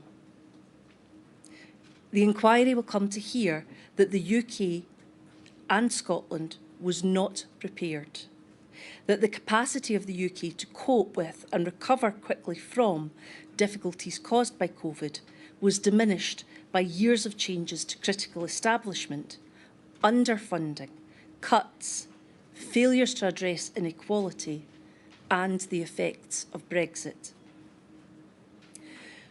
Despite a belief that the UK was a world leader in preparedness, it quickly and terrifyingly became clear that we were not. The fact is, at best, those in charge sought to prepare for the wrong pandemic. Whilst it may be true that in planning for a pandemic, there are, of course, areas of supposition and hypothesis, what ought to have been clear is that years of austerity and the effects of Brexit had left the UK woefully underprepared for the virus that swept our shores. The inquiry will come to hear from Sir Oliver Letwin, Minister for Government Policy 2010 to 2016, inquiry reference 000177810 at paragraph 8. He states, As we all now know, in the event we were much better prepared to deal with the pandemic influenza that we did not face than we were to deal with the COVID-19 that we did face. The inquiry will also hear from Matt Hancock, Secretary of State for Health and Social Care, July 2018 to June 2021, inquiry statement 000181825. At paragraph 6. On coming into post as Health Secretary, I was advised that the UK was a world leader in preparations for the pandemic. Whilst this may have been a heartfelt belief, it did not turn out to be the case when faced with what became known as COVID-19. Once we understood the threat from the disease, the lack of concrete preparedness plans became clear. According to the National Records of Scotland, as at 4th June 2023, there were 17,646 deaths in Scotland, where COVID-19 was mentioned on the death certificate. Many of those who have died because of poor mental health as a result of the effects of the pandemic will not be recorded as COVID deaths, although it is equally to blame. The same can be said for those who couldn't access medical services which might have saved their lives. The true human cost of COVID cannot be calculated in numbers. Each of these deaths not only represents an individual tragedy, but has affected friends and family, loved ones, colleagues, neighbours of each one who died. No one in the UK has been unaffected by the pandemic. Scottish COVID Bereave began as part of a Facebook group. They now represent a group of like-minded bereaved individuals who share common goals, not wanting the deaths of their loved ones to have been in vain and for lessons to be learned by governments and public authorities to ensure that no one else will have to suffer in the same way as its members have. The Scottish COVID bereaved are certain that in sharing the lived experiences both throughout the pandemic and afterwards, they will greatly assist the Chair in understanding the impact of the pandemic and the response, how decisions affecting every individual were made, and the lessons which can and must be learned to ensure we are all better prepared to face any future pandemic. While Scottish COVID bereaved came together as a result of their shared experience of suffering bereavement due to the pandemic, their membership includes those with experience of other consequences of the pandemic. Healthcare workers who were on the front line of the response to COVID-19, many of whom continue to suffer from trauma as a result of their experiences. Members of ethnic minorities who suffer as a result of inequalities in health. Sufferers of long COVID who continue to be affected by a lack of medical knowledge of and treatment for the condition. Relatives of an individual who died after having contracted COVID-19 while unvaccinated in custody, illustrating issues of vaccine rollout in the prison setting and the provision of healthcare for those individuals. Although diverse in experience, the Scottish COVID bereaved are united in their commitment to ensure that this inquiry carries out its task properly in this module and assesses whether the pandemic was properly planned for and whether the UK was adequately ready for the eventuality. My learned friend Mr Keith KC in his opening speech set out many questions that the inquiry will consider, and those questions are welcomed by the Scottish COVID bereaved. Here are some further questions that they want answers to. Why were crucial questions not learned from the 2002-2004 SARS outbreak, the 2012 MERS outbreak and the pandemic planning exercises? Why was the stock of PPE, which had been built up and stockpiled at considerable expense since the swine flu epidemic of 2009, not properly monitored for the expiry of items? And why were the necessary replacements not ordered? Why, according to media reports, were millions of items of expired PPE readmitted to the stockpile and relabelled with new expiry dates over the old? What does this say of the UK's preparedness for a pandemic?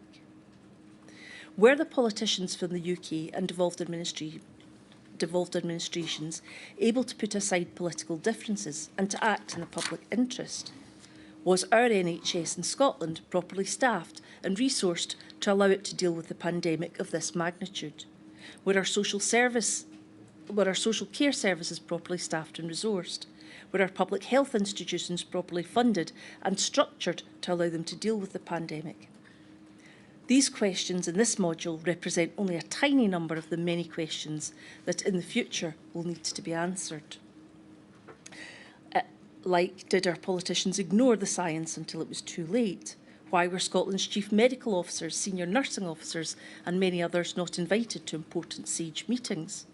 Who decided on the deadly steps of releasing untested people into care homes from hospitals, whilst relatives, despite having proof of negative COVID tests, were cruelly denied the right to visit their relatives?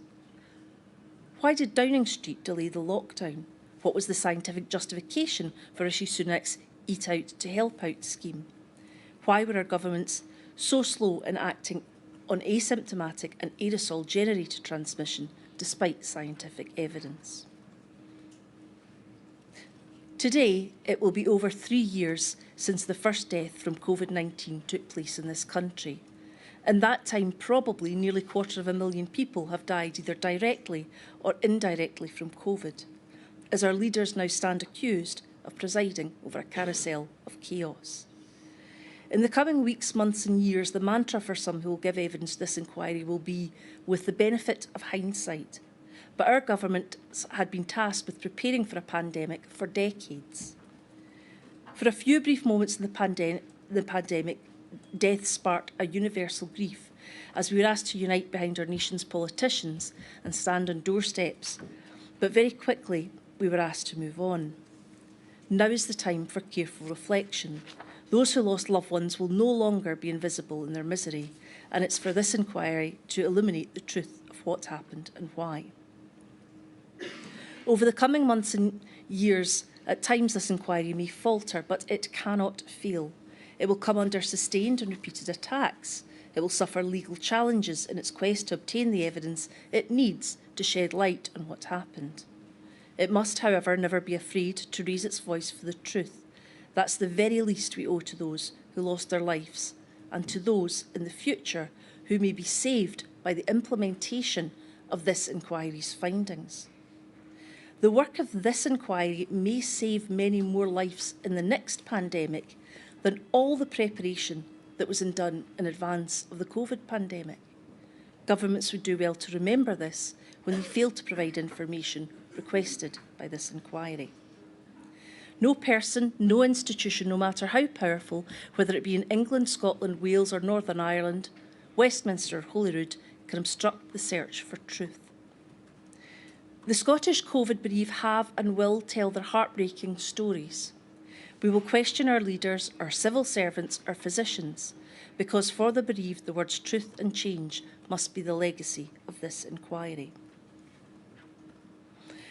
Across the United Kingdom, thousands felt marginalised, isolated, betrayed and lied to, as the cries of the dying went unheard. It is for those thousands who died, who could no longer cry out for justice, that the bereaved families fight. The Scottish COVID bereaved welcomes the commencement of the public hearing for the UK inquiry and acknowledge the massive amount of work done to date, and commend the determination of the inquiry to uncover the truth, and we intend to fill our role as core participants to support the inquiry in achieving that end. It is not only in the interests of the Scottish COVID bereaved, but it is in the interest of every person in the United Kingdom that this inquiry understands what happened, why it happened, and what can be done to ensure that when the next pandemic comes, as it surely will someday, we will be prepared. These are the submissions for the Scottish COVID bereaved. Thank you very much indeed, Dr. Mitchell. Very grateful.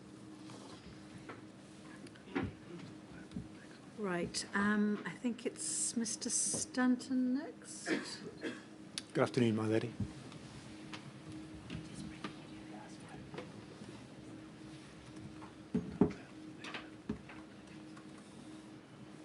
I'm hoping we'll get away from this, having to wait for the lectern moving across the room.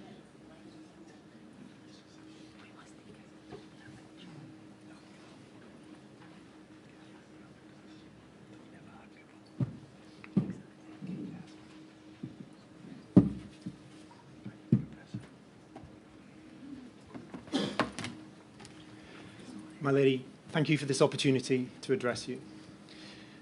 The opening statement on behalf of the British Medical Association, the BMA, is as follows. Doctors and other healthcare workers were on the front line of the UK's response to COVID-19, and they worked tirelessly to treat and care for patients with COVID and those with other healthcare needs.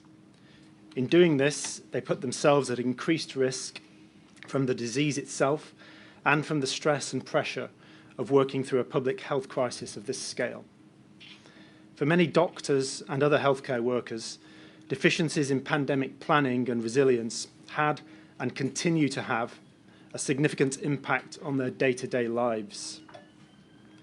An examination of the decade before the pandemic and of the UK's readiness is essential to ensure the UK is better prepared in the future.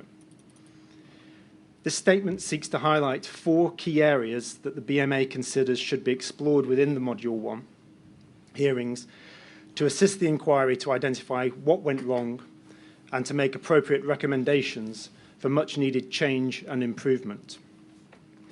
It is based on the views and priorities of the BMA's membership, including the overriding priority of all doctors to deliver the best care and treatment for patients. The BMA has gathered extensive feedback from its membership over the course of the pandemic and since, and selected examples are included within this statement to illustrate the points made. First, there was a failure to prepare adequately for a range of pandemic threats. The UK's pandemic planning was predominantly focused on an influenza-style pandemic.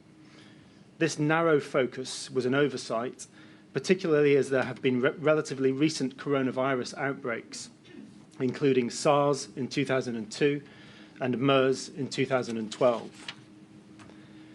One consequence of the predominant focus on an influenza-style pandemic was that the UK's response to COVID-19 failed to properly consider the potential for aerosol transmission of the virus. This in turn impacted the public health measures put in place, including the focus on hand washing and the delay in mandating mask wearing for the public.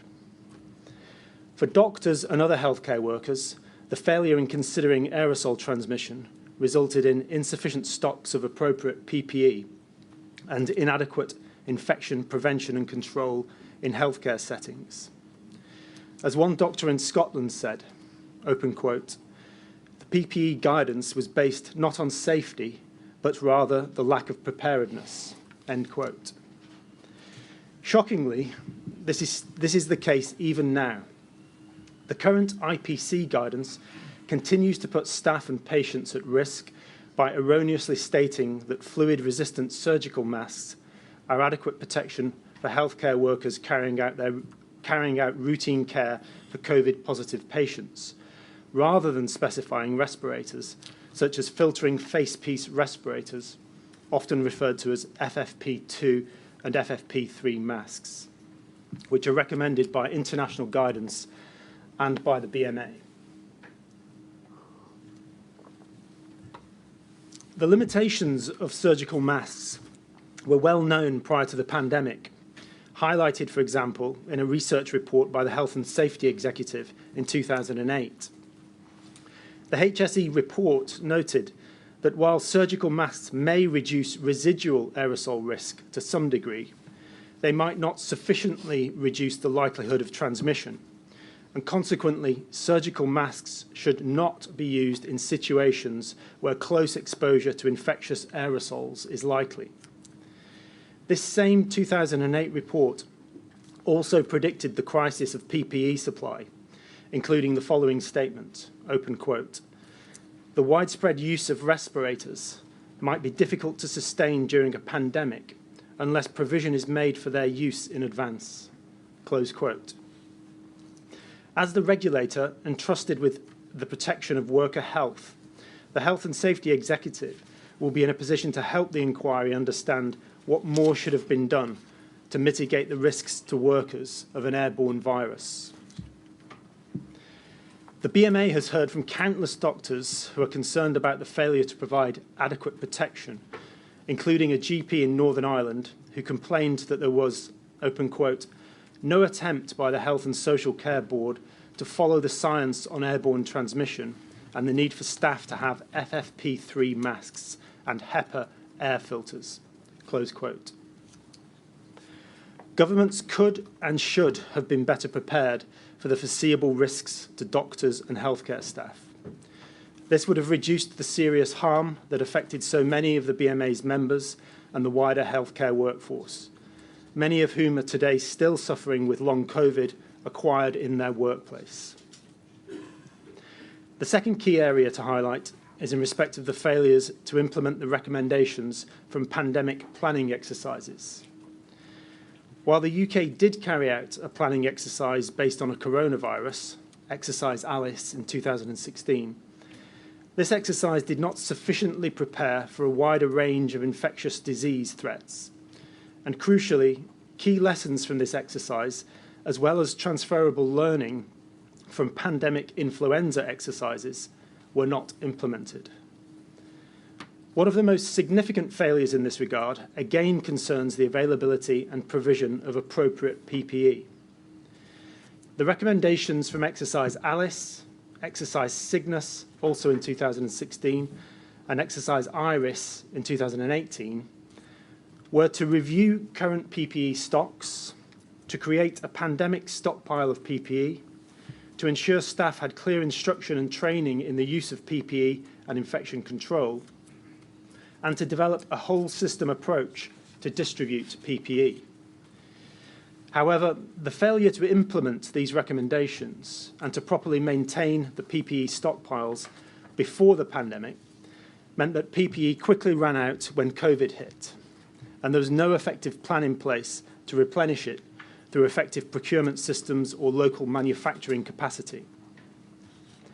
This led to many healthcare staff being forced to work unprotected from the virus, placing them at significant risk.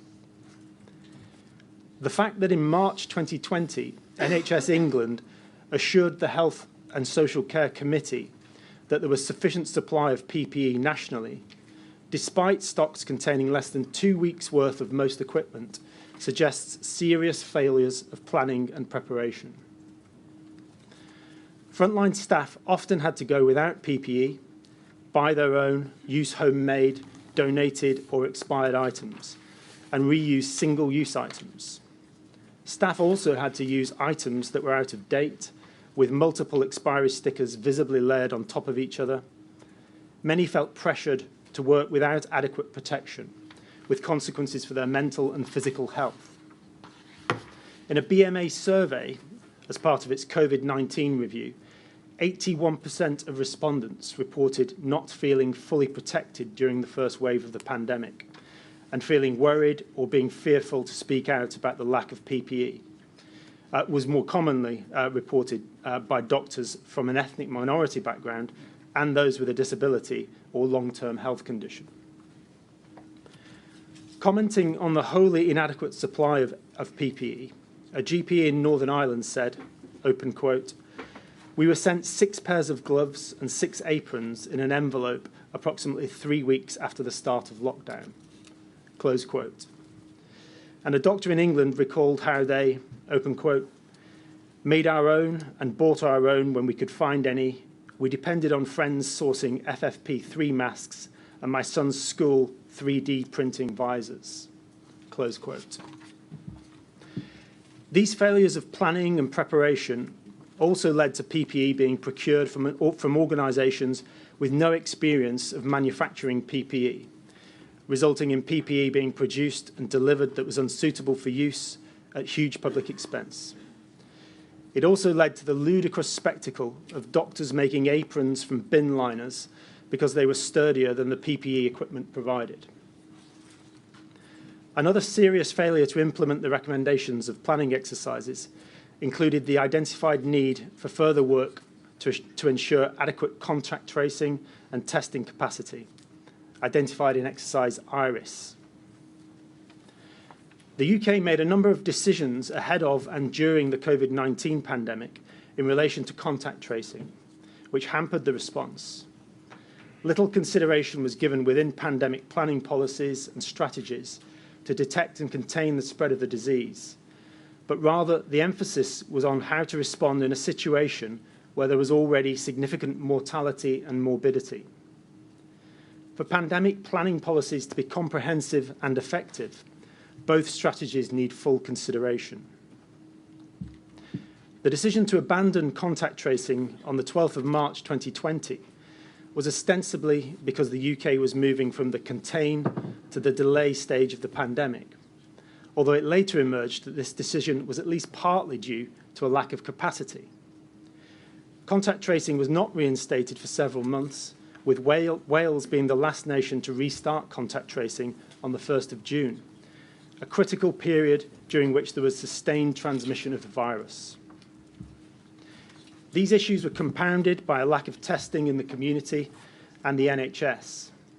The shortfall in testing capacity is partly due to the UK government's failure to utilise the 44 pre-existing NHS laboratories and an over-reliance on both the private sector and the 7 lighthouse laboratories.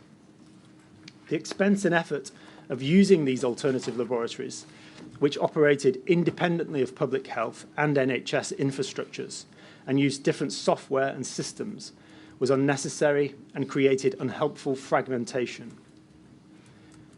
The failure to adequately prepare for the testing capacity that was needed left healthcare workers and their patients at increased risk of exposure to COVID-19, particularly at the beginning of the pandemic. Tests were not available for incoming patients or even for staff themselves. As one junior doctor in England told the BMA, open quote, "There was a delay in allowing testing of all patients with possible COVID symptoms. I was seeing patients in A&E and being told I could not test them because they had not travelled to relevant countries. When testing was later allowed, some of these patients, unsurprisingly, ended up testing positive. I saw these patients with no PPE due to hospital rules around when PPE was allowed to be worn. Close quote. A further failure to implement key recommendations from planning exercises is in respect of the need for surge capacity in the health service, identified in Exercise Cygnus and Exercise Pica in 2018.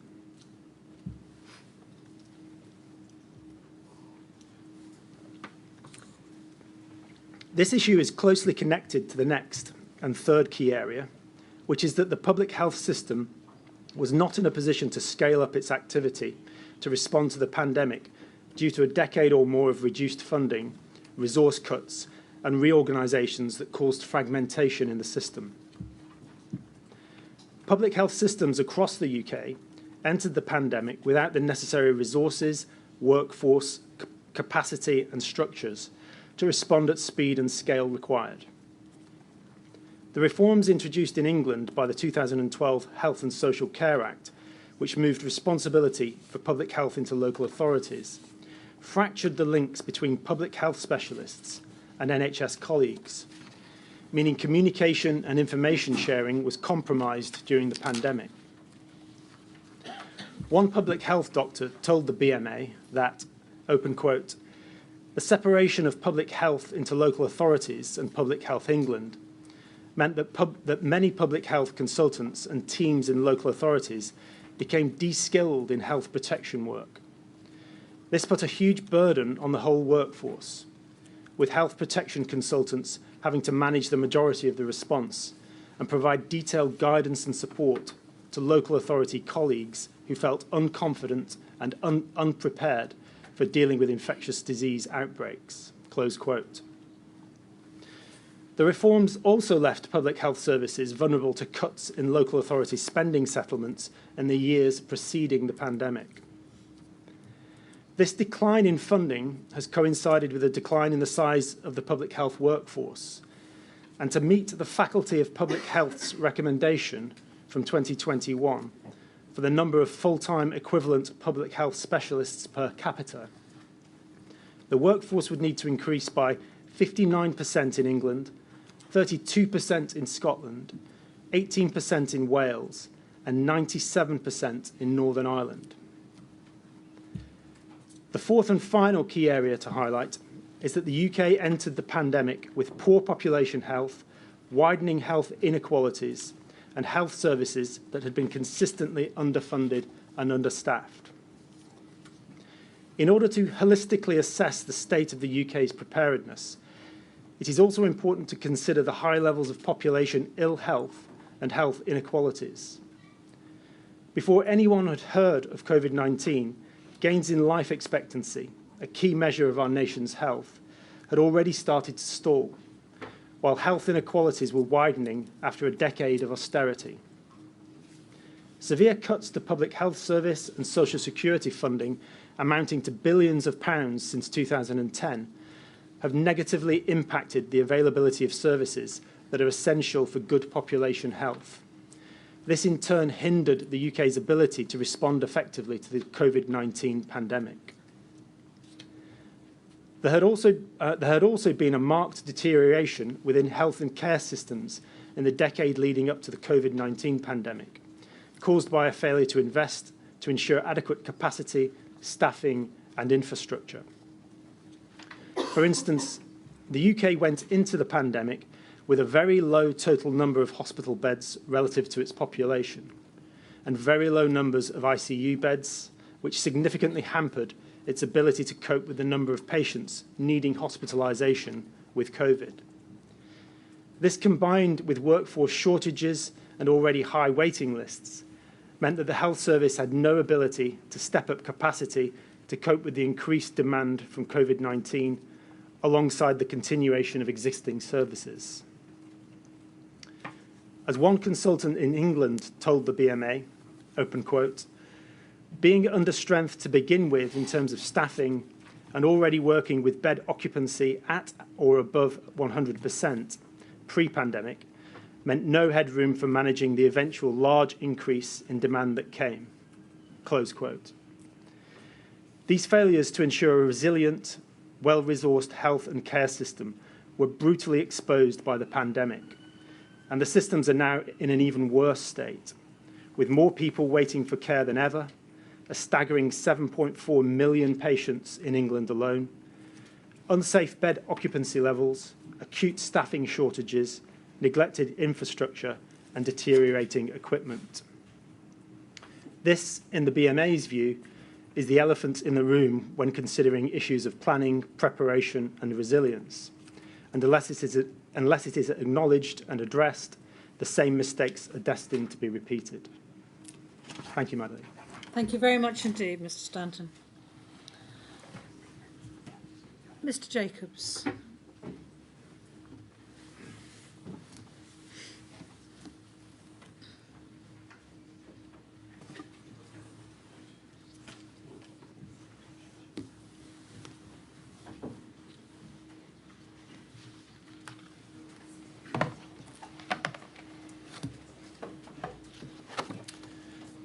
Good afternoon, my lady. I appear on behalf of the Trades Union Congress, the TUC, instructed by Thompson Solicitors. The TUC brings together 5.5 million working people who make up its 48 member unions and who span a wide range of sectors profoundly affected by the COVID-19 pandemic. In this module, the TUC is working in partnership with the Wales TUC, the Scottish TUC, and the Northern Ireland Committee of the Irish Congress of Trade Unions. The Scottish TUC and the Irish Congress of Trade Unions are separate organisations to the TUC, but with shared purposes and aims. And together we seek to represent the interests in this inquiry of a great many unions, all listed in our written opening, right across the 4 nations of the UK. My lady, I'll start with 3 points of context. The first is that of loss and sacrifice. Given our interests, we focus on the loss and sacrifice during the pandemic of the working population. Those in health and social care were truly on the front line of a national emergency. Of course, so many others also kept the country going. Those who stacked our shelves, who drove the buses and trains so that key workers could attend work, who delivered parcels to our doors, who worked the production lines so food and necessary goods could continue to be produced, who cleaned our transport and public buildings, and so many others. Far too many died. In the period March to December 2020 alone, there were 8,000 deaths of working-age people related to COVID-19. Those occupations with the highest death rates over that period were the elementary occupations, caring, leisure and other service occupations, and process plant and machine operatives. The factors driving the difference in death rates are multifactorial. Certainly it appears to have been those in jobs with regular exposure to COVID-19 and those working in close proximity to others that had higher death rates than compared with the general working population. But those occupations also intersect with other factors of ethnicity, low pay and poverty, insecure work, poor housing, and higher rates of pre-existing health conditions. Significantly, it was not just loss, it was avoidable loss. The inquiry will hear evidence that the UK fared poorly in terms of death rates as compared with countries of comparable resource. The second point of context is to reflect on the symbolic importance of this inquiry having reached the first day of its substantive hearings. It is an important inquiry. If it is effective, it will bring truth and understanding to many thousands who wish to better understand the circumstances that led to the deaths of loved ones. The inquiry will also be forward-looking and will seek to learn lessons. If the country, when confronted with the next pandemic, as it undoubtedly will, has the benefit of lessons learnt from this inquiry, it is no hyperbole to say that this inquiry has the opportunity to reduce avoidable deaths by their thousands. It is also a challenging inquiry, given its scope, and we take this moment to commend the inquiry for having reached substantive hearings in such a comparatively short time frame.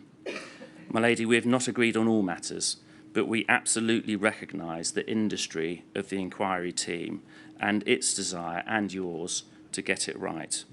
We are confident that much good work has been done by this inquiry to get it on its way.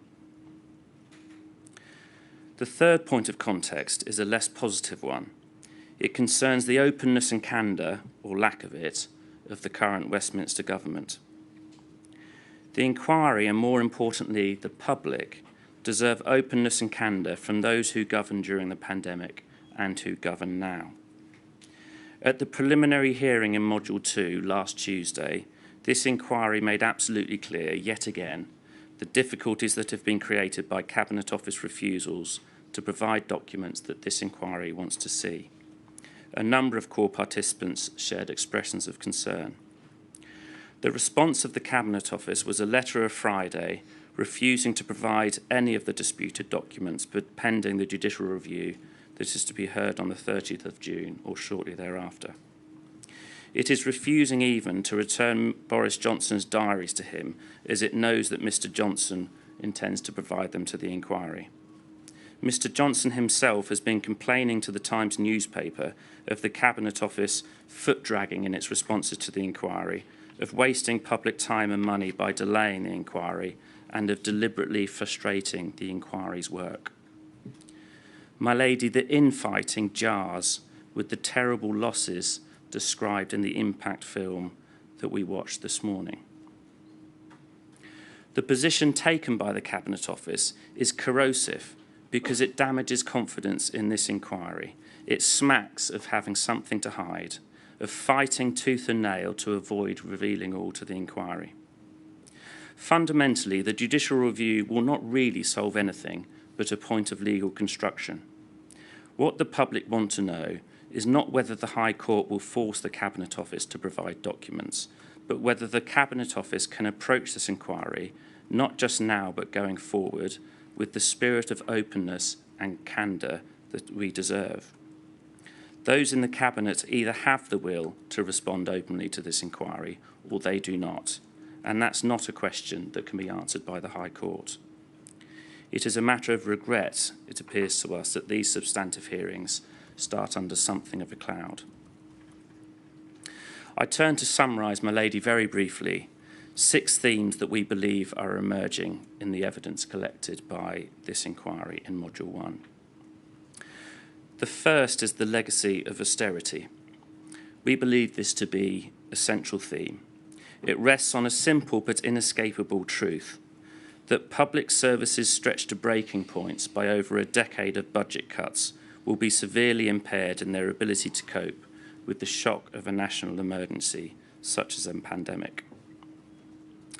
It will be a striking feature of the evidence that so many witnesses from across government, particularly in the devolved nations, from those at the centre of public health services and health and social care, and from a range of professional organisations, will describe the disastrous consequences of austerity.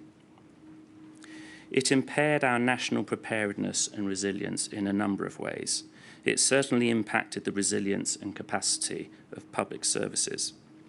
But it also exacerbated the deep structural, social and health inequalities that exist in our society. Public health services have been hollowed out, and so services are less able to address those inequalities. There is also a clear link between economic deprivation and health inequality, but a series of welfare benefit cuts hit the poorest in society, particularly those with children and of working age. Since 2010, 14 billion has been cut from support to households through social security and welfare benefits, predominantly in the period 2010 to 2016, when David Cameron was Prime Minister and George Osborne the Chancellor. Rates of in-work poverty have increased. Going into the pandemic, the UK was suffering from deteriorating health and widening health inequalities.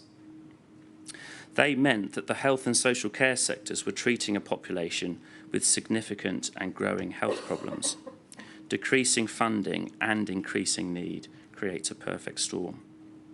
It also meant that the impact of a pandemic on many of the higher risk occupations, those who continue to attend work and have exposure to the virus and work in proximity with others in elementary occupations, processing plants, care occupations, and others, like the 57-year-old taxi driver we heard about in the film this morning, was an impact upon a working population that already had worsening rather than improving levels of health. Austerity also almost eradicated any meaningful service able to enforce health and safety in workplaces. The primary regulator for health and safety in places of work is the Health and Safety Executive. In 10 years of austerity, its government funding dropped from 231 million each year to 123 million. On 11th of May 2020, as many had or were returning to work, Boris Johnson sought to provide reassurance that the HSC would be undertaking spot inspections to make sure that businesses were keeping employees safe. But that was a vacuous reassurance in circumstances that austerity had left the HSC so depleted in its resources. By early June 2020, the HSC had already received over 6,000 additional concerns from workers about social distancing and other pandemic-related matters. But those concerns resulted in the sum total of 47 physical inspections of workplaces and 1 prohibition notice. It was a regulator utterly bereft of any teeth. The lessons learnt in this inquiry as to pandemic planning and preparedness will no doubt be many and varied. But the central and salutary lesson from the pandemic should be a fundamental re-evaluation of the critical importance and value of our public services. Specific planning for future pandemics must rest on a foundation of public services that are valued and adequately funded. We agree with the observation made a few moments ago that it is the elephant in the room. The second theme is capacity in our healthcare system. The impression of the NHS collapsing in on itself under the weight of increased demand and decreasing funding is familiar. It would run hot each winter from winter flu, let alone a novel coronavirus. Due to problems with funding, staffing, equipment, bed spaces and waiting lists, the NHS in early 2020 did not have the capacity to meet existing demand, and not an urgent new one. It is a crisis which continues to develop, with NHS waiting lists reaching 7.33 million in March of this year, a workforce burnt out by the demands of the preceding years, and vacancies at a 5-year high. If we are to fare better and prevent such devastating loss of life in the next health emergency, appropriate levels of funding and a long-term recovery strategy must be implemented. The third theme is capacity and resilience of our social care sector. Prior to the pandemic, plans for the NHS to surge capacity in an emergency placed significant reliance on the ability of the social care sector to provide additional bed capacity. But as with healthcare, the social care sector has huge problems with capacity and staffing. The evidence will also indicate that it barely featured in pandemic planning. The fourth theme is fragmentation of our public services. The organisational structures of our public health services have in recent years undergone near constant reorganisations. This morning, Mr. Keith showed us a helpful organogram. It provides a visual and striking representation of a fragmented system which looks much more like a bowl of spaghetti than a clear and coordinated framework for a cogent national response. On behalf of the British Medical Association, fragmentation in healthcare has just been described, but is also an acute problem in the social care sector. In social care, the problem has not been so much one of repeated restructuring and reorganisation, but one of neglect. There has been no attempt to structure at all. Adult social care in England is now provided by around 18,000 organisations. The overall workforce is larger than that in the NHS. 1.54 million people work in adult social care, compared to 1.37 million in the NHS. Yet there is no equivalent to NHS England, which seeks to provide some strategy and direction to the sector. The TUC has repeatedly called for a national social care forum to bring together government, unions, employers, commissioners and providers to coordinate the delivery and development of services and include the negotiation of a much-needed workforce strategy. Coordinating a national effort across a hodgepodge of private organisations is quite obviously impossible. In terms of data, the inquiry will hear that records in relation to the care sector are vitally lacking. At the beginning of the pandemic, no single national database existed, and local authority records were incapable of providing a clear picture of the number of people needing social care or working in the care sector, nor their demographic characteristics. It was not known, and is in fact still not known with any level of precision, how many residential care homes were in operation across the UK. The overall picture is of key functions central to pandemic response being fragmented and spread across the NHS, Public Health England, local authorities, a myriad of other agencies, and the many thousands of social care providers without a clear means of national oversight and coordination. The fifth theme is a failure of localism. The structure of the Civil Contingencies Act is to focus many of the responsibilities for planning for emergencies on local organisations, as Mr. Keith described this morning. There is much to value in effective localised resilience mechanisms built on strong local knowledge. But those local resilience mechanisms were not only under-resourced, but also inadequately connected with national preparedness exercises and national decision-making on non-pharmaceutical interventions. The sixth theme is not so much a theme that is emerging amongst the evidence, but one that we are concerned is not emerging. It is pandemic preparedness across the whole range of workplaces. Many of the highest risk occupations were outside of healthcare and were in the elementary occupations.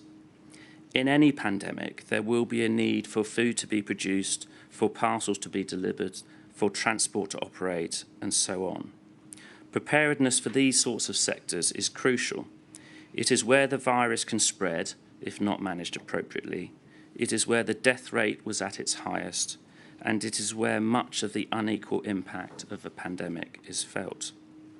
Preparedness is a necessity for these sectors too, and achieving that objective requires a focus of central government and local authorities. These sectors operate very substantially in the private sector, and so the demands of preparedness and pandemic response are different. It must be a responsibility of government in planning for a pandemic to identify where there will likely be a need to step in to support industries, including on matters such as the procurement of PPE. Many sectors on the front line were without necessary PPE for significant periods. This inquiry should consider in this module the extent to which pandemic planning considered such issues. There also needs to be effective mechanisms for joint working between government and the relevant industries, including unions. The inquiry in this module, and certainly in Module 2, will hear of differences in this respect between the devolved nations. In England, the arrangements for working with professional and representative organisations across sectors are limited. Elsewhere, particularly in Wales, there is an approach of social partnership in which there were pre-existing and improving structures to enable partnership working between the government and industries. That is critical on matters such as the production of adequate workplace guidance and the government being able to quickly be alerted and respond to challenges faced in different workplaces. Repeatedly in the pandemic, guidance documents affecting millions at work were produced with virtually no notice or consultation. There is also, crucially, a need for fair work. Many frontline workers who faced the highest death rates were in low-paid jobs with poor employment rights. One of the most important non-pharmaceutical interventions was self-isolation. But those working, for example, in a processing plant, will very often face the difficulties of being in insecure work, of experiencing in-work poverty, and have, at most, a right to extremely limited sick pay, if anything. For many, self-isolation would be a choice between not self-isolating or self-isolating but not having the money to live and eat.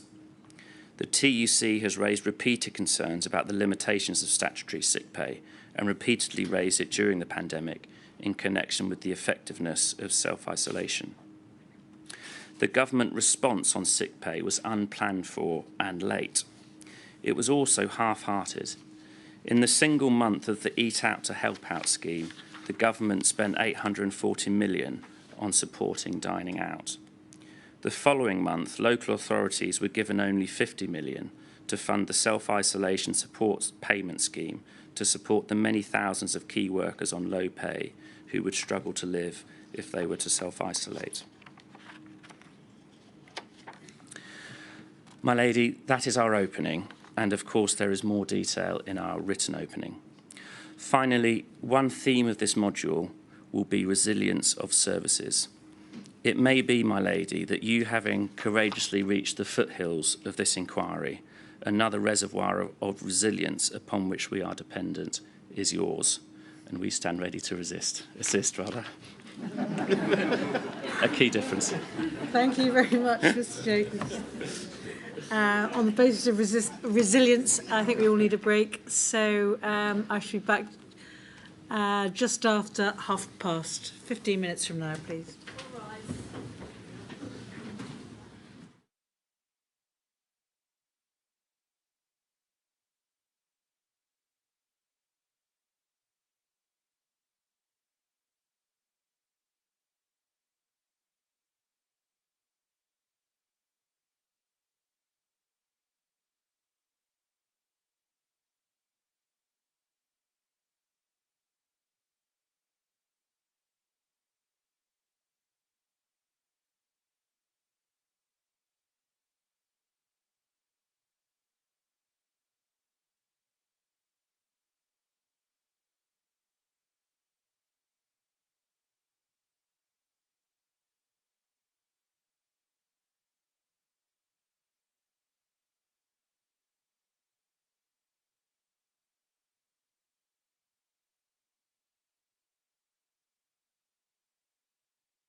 Right. I think we have Ms Manahan who needs to get a flight.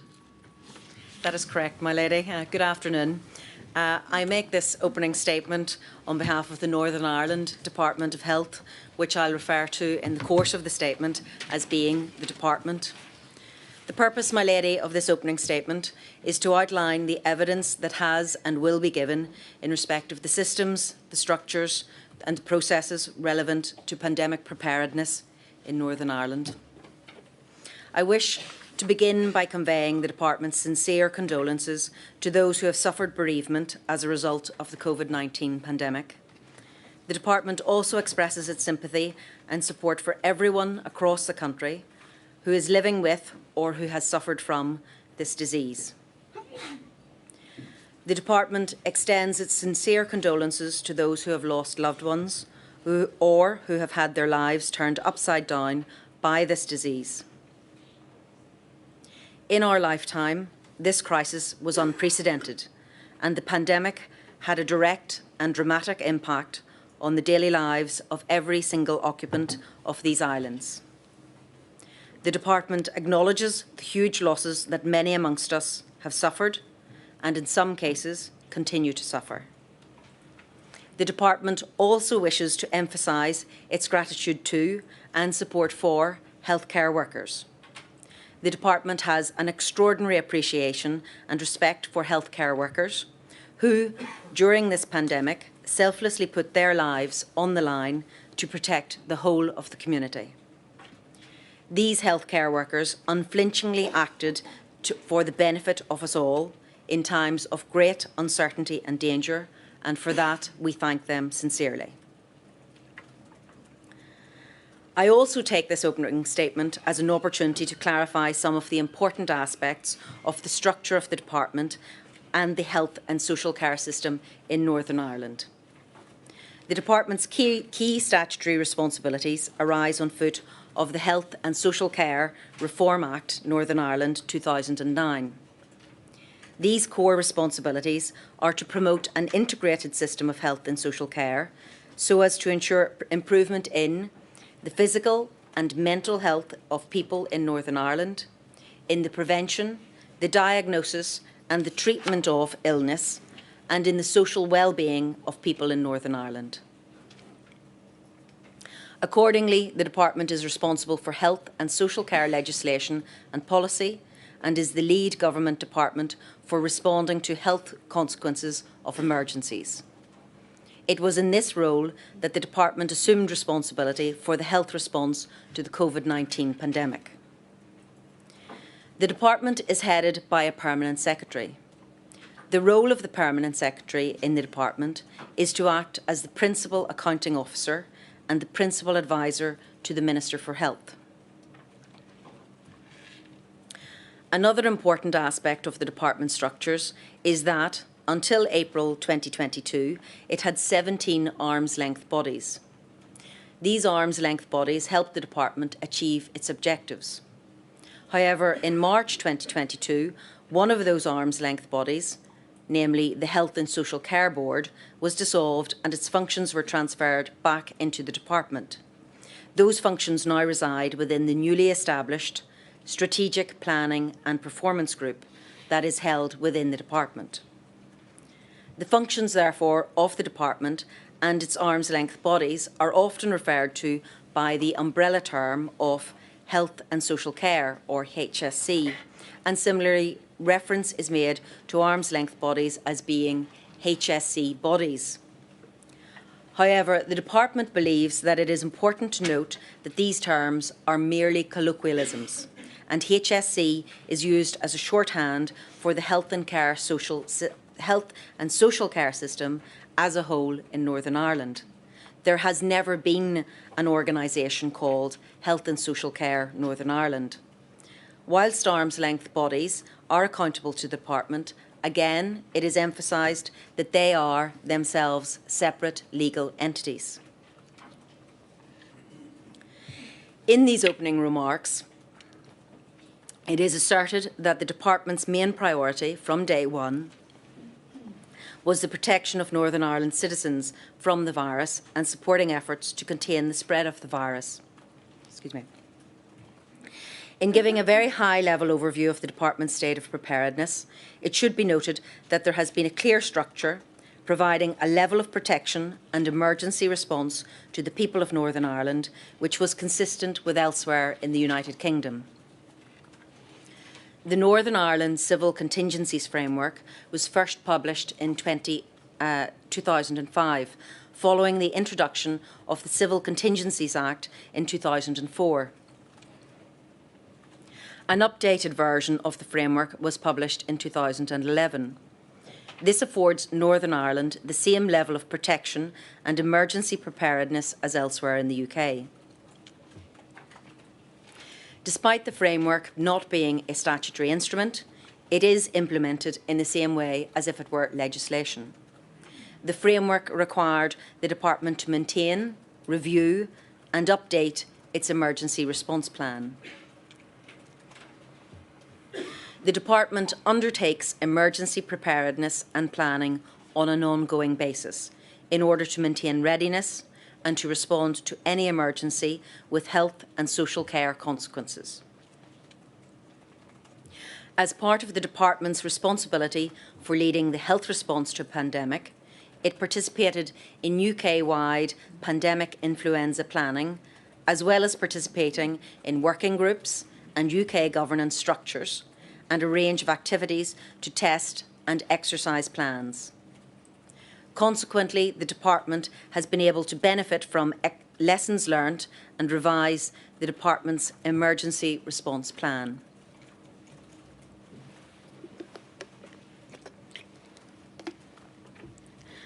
When the World Health Organization declared the coronavirus outbreak as a public health emergency of international concern in January 2020, it became rapidly apparent that COVID-19 would challenge the existing emergency response mechanisms globally as well as in Northern Ireland. The rapid spread of the virus also highlighted the importance of cooperation across UK and further afield, and the sharing of information, which the Department carried out with its counterparts in the Republic of Ireland. The Department and its arm's-length bodies activated their emergency response plans and followed the command and control structures, the systems and the processes which had previously been put in place to manage its response. The experience of the pandemic has highlighted that the timely exchange of information and coordination of measures between the devolved administrations to assist in containing the spread of the virus was a crucial element for an effective and a coherent response. Undoubtedly, the Department has benefited from the dedication of civil servants, of personnel in arm's-length bodies and from frontline HSE workers, all of whom worked tirelessly to manage and overcome the pandemic. Nevertheless, the Department recognises that there are lessons to be learnt and hopes that this inquiry will help us identify those lessons to ensure that it is better prepared for the future. In this, the inquiry...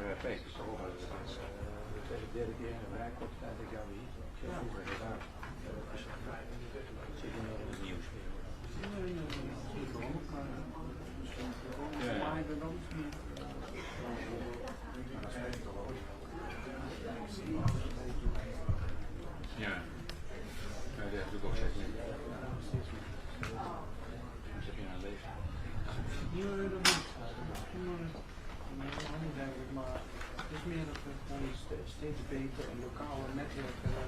Ja. En dat is goed. Dat is ook goed. Weet je, dat idee van parachute-journalisme, van een blik langs de fotograaf over te trekken, dat weer zo goed.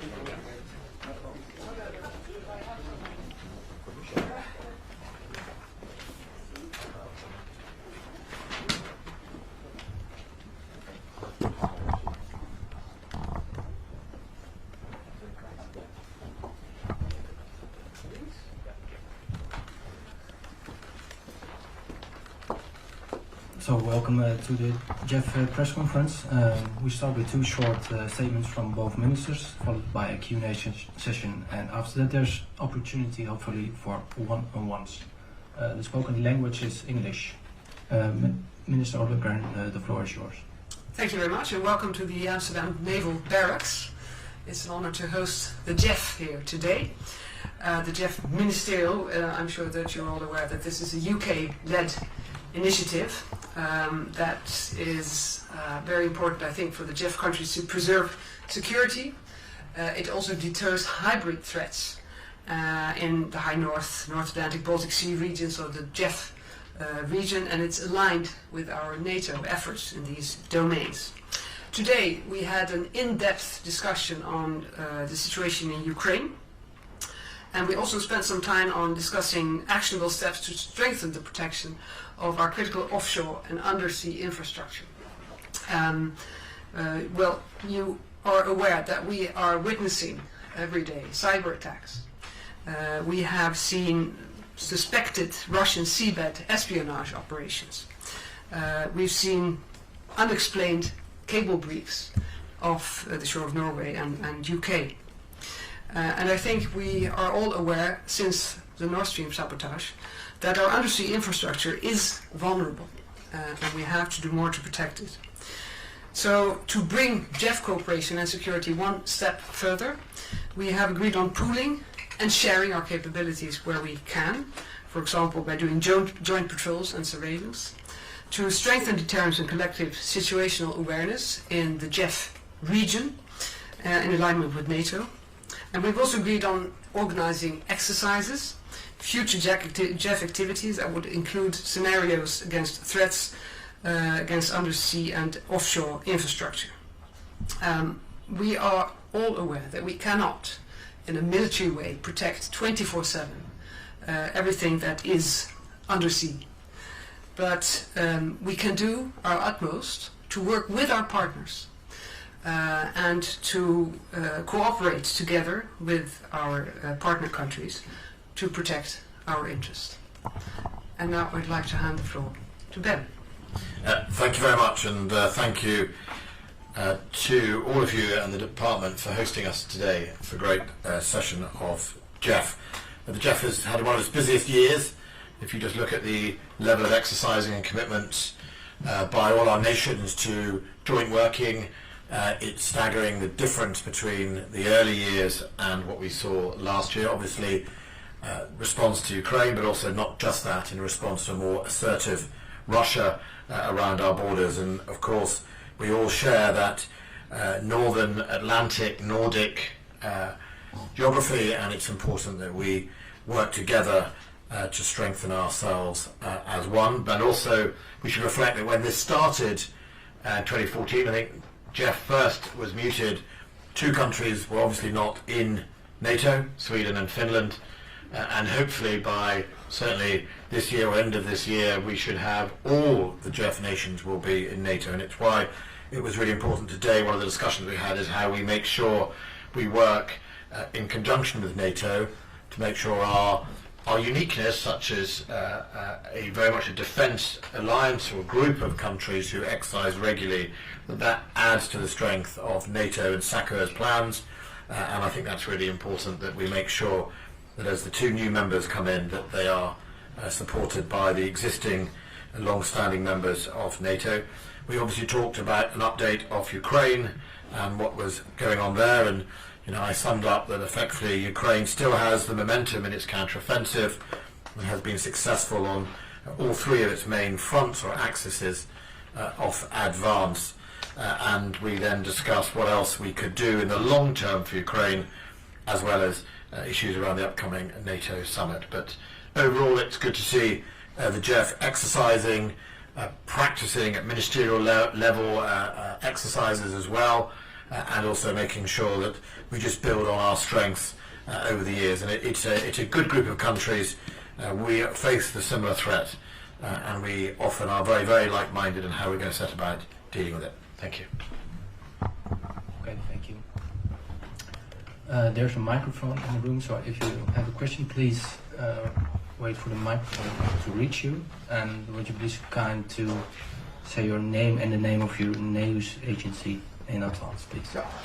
Michiel Breedveld, NOS, Dutch Broadcasting. Ms. Orban, I would like to ask you, we have a story about the bombing of the Nord Stream pipelines, the Dutch military intelligence services warned for such a plan, a Ukraine plan. Did this intel reach you at that time?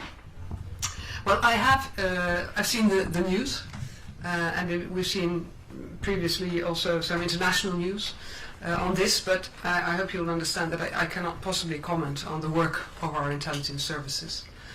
So that is all that I can add at this point. Yeah. The Americans warned Ukraine not to execute such a plan. Was the intel that serious? Well, like I said, I cannot comment on the work of our intelligence services. And in general, when we've talked about Nord Stream, we've always said we have to wait for the results of the ongoing investigations. Germany is investigating, Sweden is investigating, Denmark is investigating. We don't have the results in yet, so until then, I will not comment on it. Yeah. There's more and more information indicating Ukrainian involvement in the explosion on the Nord Stream. Does it change the way we support Ukraine in this war? Well, like I said, I'm not commenting on the Nord Stream sabotage, waiting for the results of the investigations. And in general, and that's something I've stated before also, we support Ukraine because it's been invaded aggressively by Russia and has a right to self-defense. And that's why we support Ukraine, and we will continue to support Ukraine in this war of attrition. Mr. Wallace, with all the ministers of defense, you talked about threats like this. This shows we were warned. Is there any way to defend critical infrastructure at sea? Well, I hear your assertions in the question, but just like my Dutch colleague, we don't comment on intelligence matters. It is a matter for our intelligence services, what we share and how they share between us, and we protect that. So I'm not going to comment further. I absolutely echo the Dutch position. Of course, there are at least 3 sets of investigations going on. I wouldn't want to undermine those investigations by speculating, and I think some of your questions have speculation in it as much as anything else, and we're not going to undermine it. Let's give them time, the space. They're all professionals. They'll no doubt produce reports that will be relevant to any prosecutions coming forward. Could you say the explosion on the Nord Stream was a wake-up call? Look, I'm not. I do admire your trying. I mean, I think your question 2, the answer will be the same, but I'm not going to speculate on the Nord Stream explosion at all. That's for the investigators to put together the evidence, and no doubt, as the journalist, you'll be able to cover that when it's published. Thank you very much. Okay, same topic? No? Yep. Thanks very much. Richard Husso, Finnish Broadcasting Company. My question goes to Mr. Wallis. You're seen as one of the main contenders to succeed Jens Stoltenberg as the Secretary General of NATO. How do you comment on that, and what's your view on how NATO should be developed in the future, more in general terms? And also a follow-up on that to Minister Ollongren.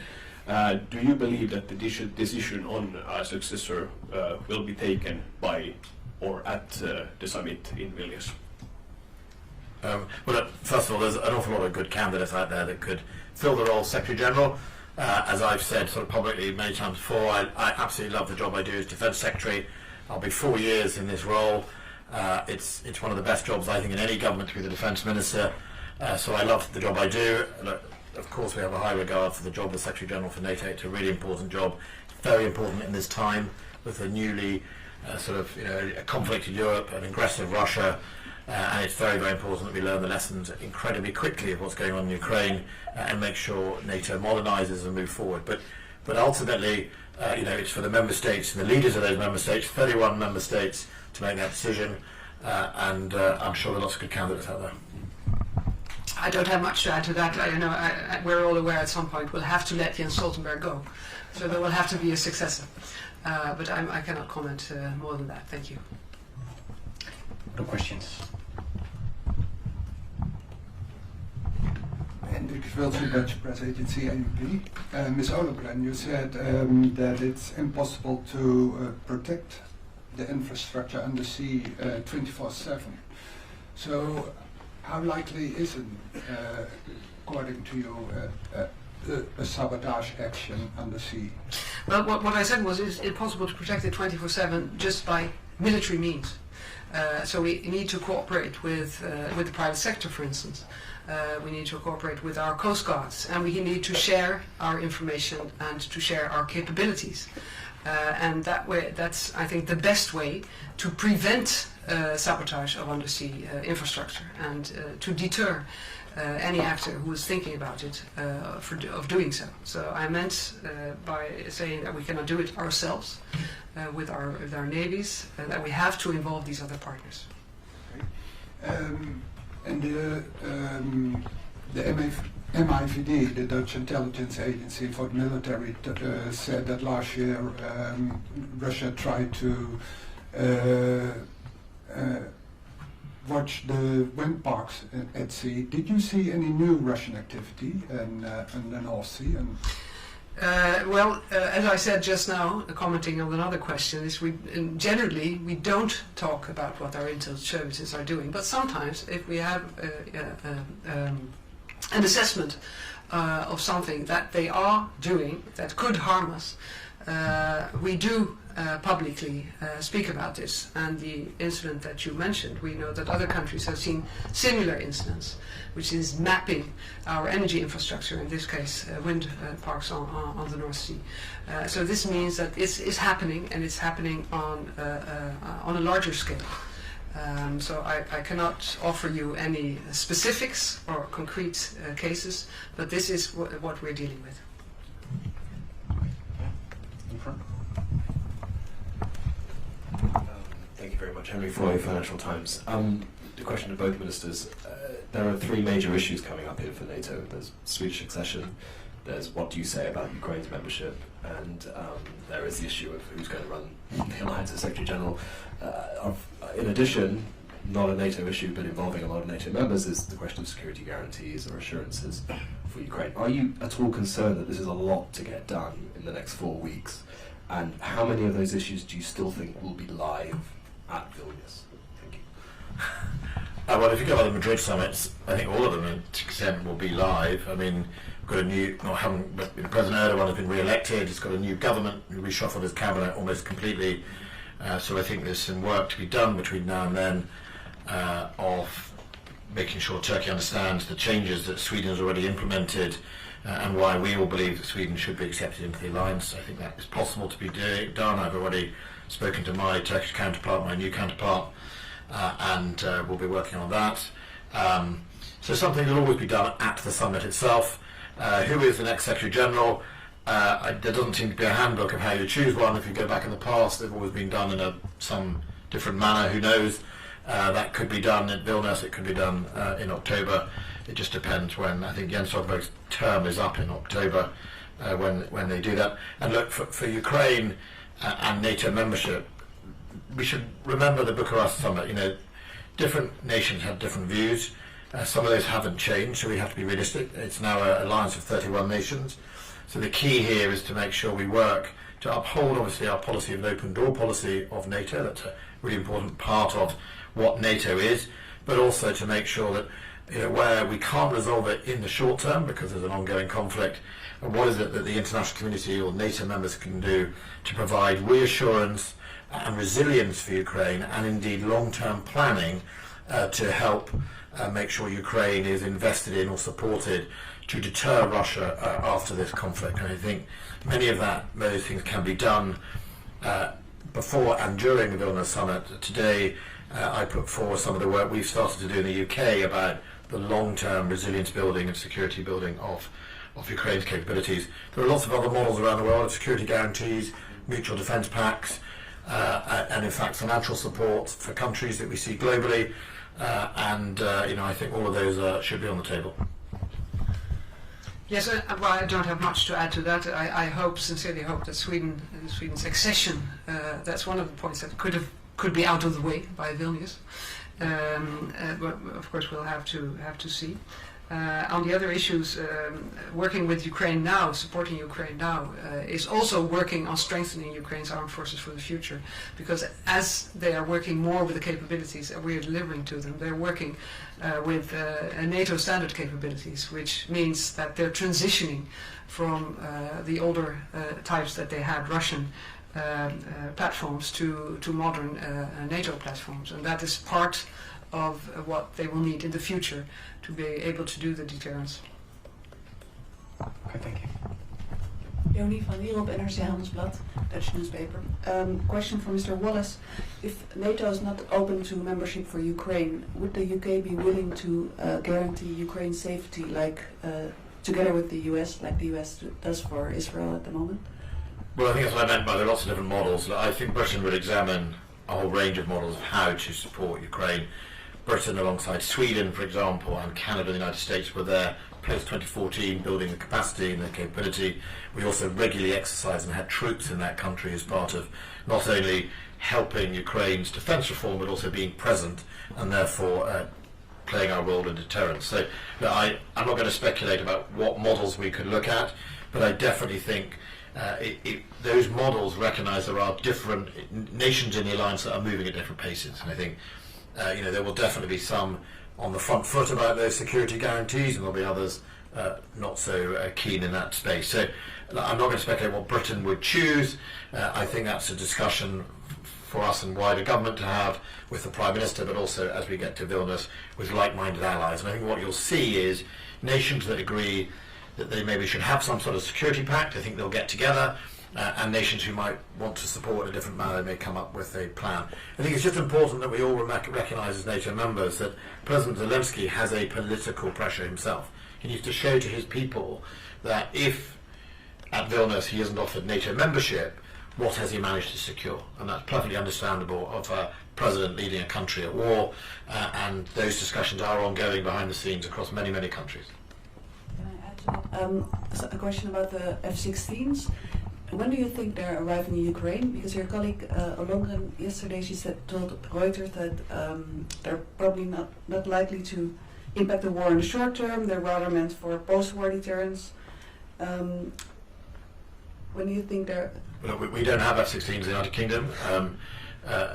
Both Netherlands and Denmark are sort of leading the fighter group, and so we all have different roles to play. Britain will seek to do the elementary flight training. But ultimately we don't operate F-16, so how we fight them, how we use them is a matter for the F-16 nations. But the observation is they won't be there in the short term is absolutely right.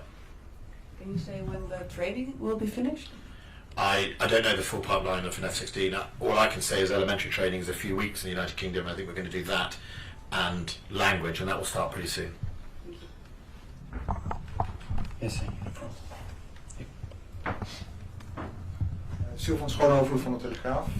My question about the critical infrastructure under sea. What is needed at this point to protect it, apart from working together with other partners outside the military? Are, for instance, technical solutions needed to do the monitoring? So first of all, it's not a secret that Russia has a proactive program, a REP program, which is specifically designed to mount operations on critical infrastructure such as communications, energy networks, and is proactive in mapping our infrastructure around nowadays not just the North Atlantic and the European area, but actually also with ambitions in the Pacific as well. The mapping of that involves submarines with sort of mothership submarines. The Loishank is one of them, if you remember there was a fire on one, and survey and spy ships in it. So they have both capability and intent. What we don't have, which is what we are rapidly working together to try and resolve, is we don't have the awareness we need to of what they're up to when they are lurking, as I would say, around some of our infrastructure. It's why we are launching next month RFA Proteus. We have bought a ship specifically designed to survey critical infrastructure. It's a Navy ship. She sets sail in July, and I absolutely can guarantee that that ship will be partnering with our JEF colleagues. Very much that's where often our vulnerabilities are, and its home beat will be around the national infrastructure that we are all relying on. And this is not unilateral nation-state interest. This is absolutely multilateral.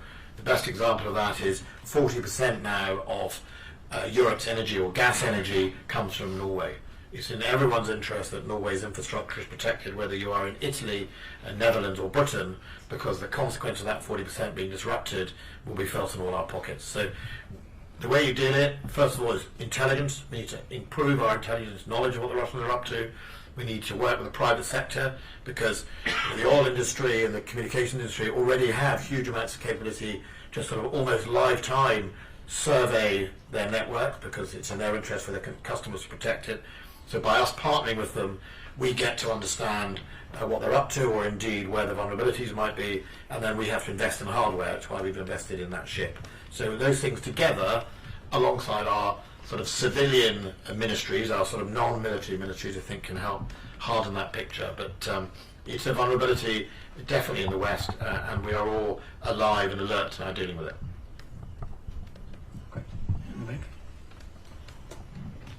Thanks, Ricardo. So again, Finnish Wiley. A follow-up on NATO, if I may. How important is the 2% defense investment pledge in your opinion? And do you see that there could be an agreement on a more ambitious goal within the upcoming weeks? Question to both. Thank you.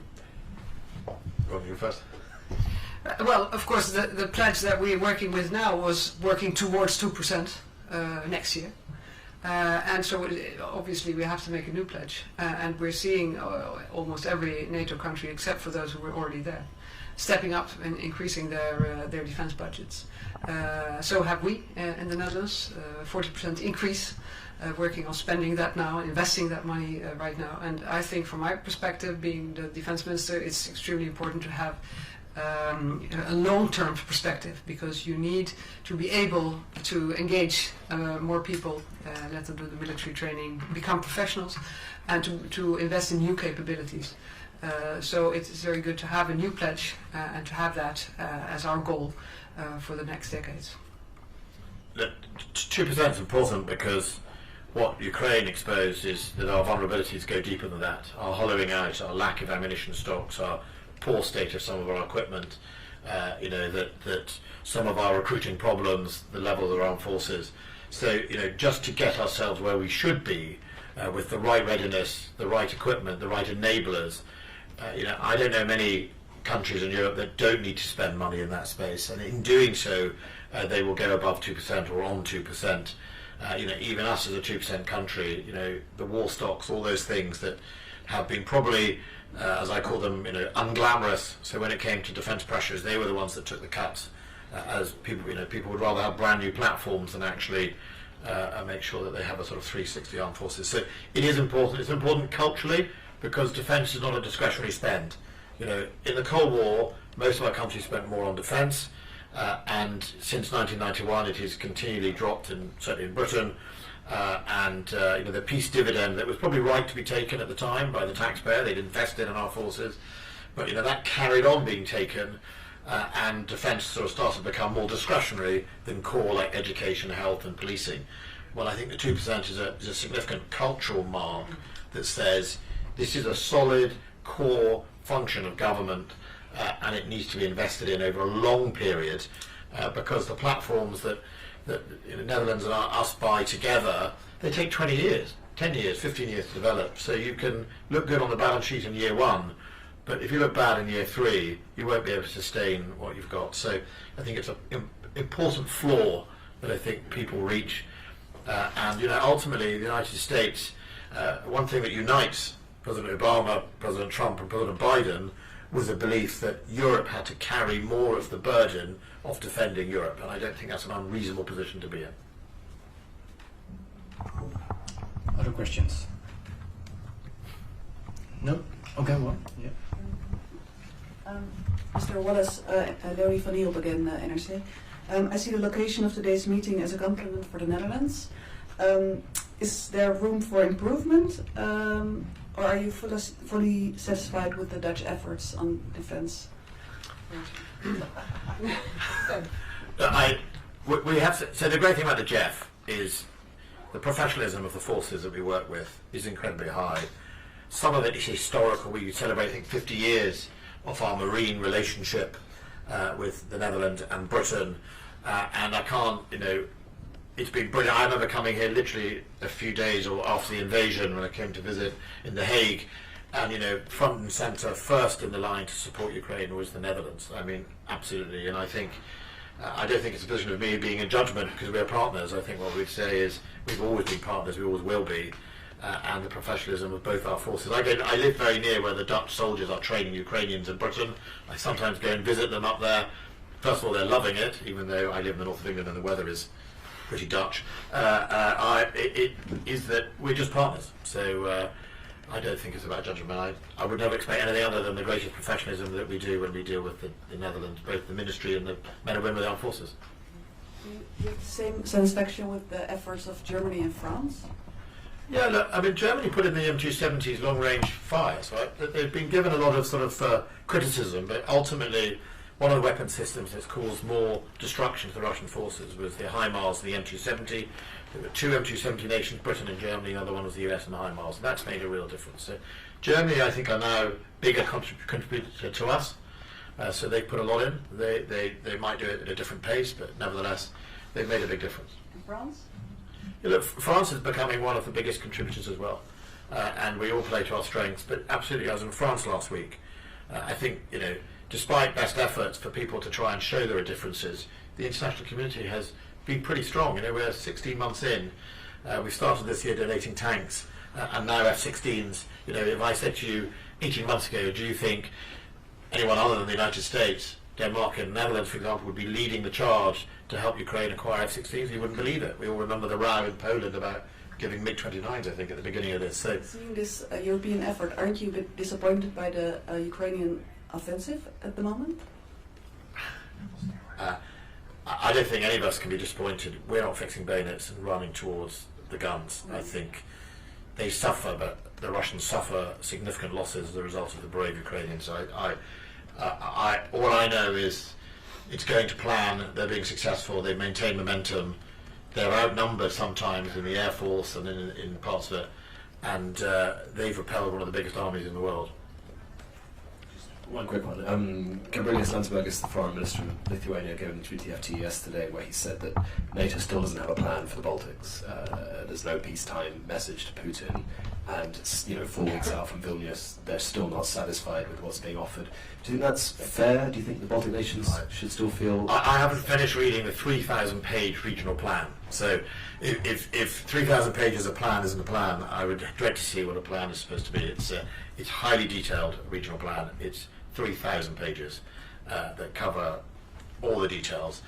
Obviously, we will all look, and as nations that contribute to the enhanced forward presence, we do Estonia, but we have people in Poland and I think, are you in Holland? No, are you in Lithuania, Netherlands?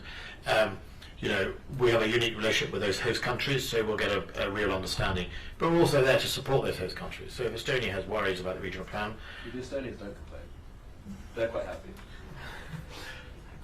Look, I think we've all contributed significantly to the EFPs and will continue to recognise that these nations border Russia. These nations are, to some extent, at the front line. What has changed with Ukraine is the original position of a sort of tripwire, and then everyone would have about 60 days to get there, is not sustainable. If you look what Russia does in the first 5 days of invading a country, no population is going to want to tolerate that. So, part of these plans are all about changing that, more of a forward presence, to give people time to reinforce, than leaving at the mercy of a Russian war machine a population of the Baltic states, which understandably is a political issue in this country. Okay. Thank you. Thank you.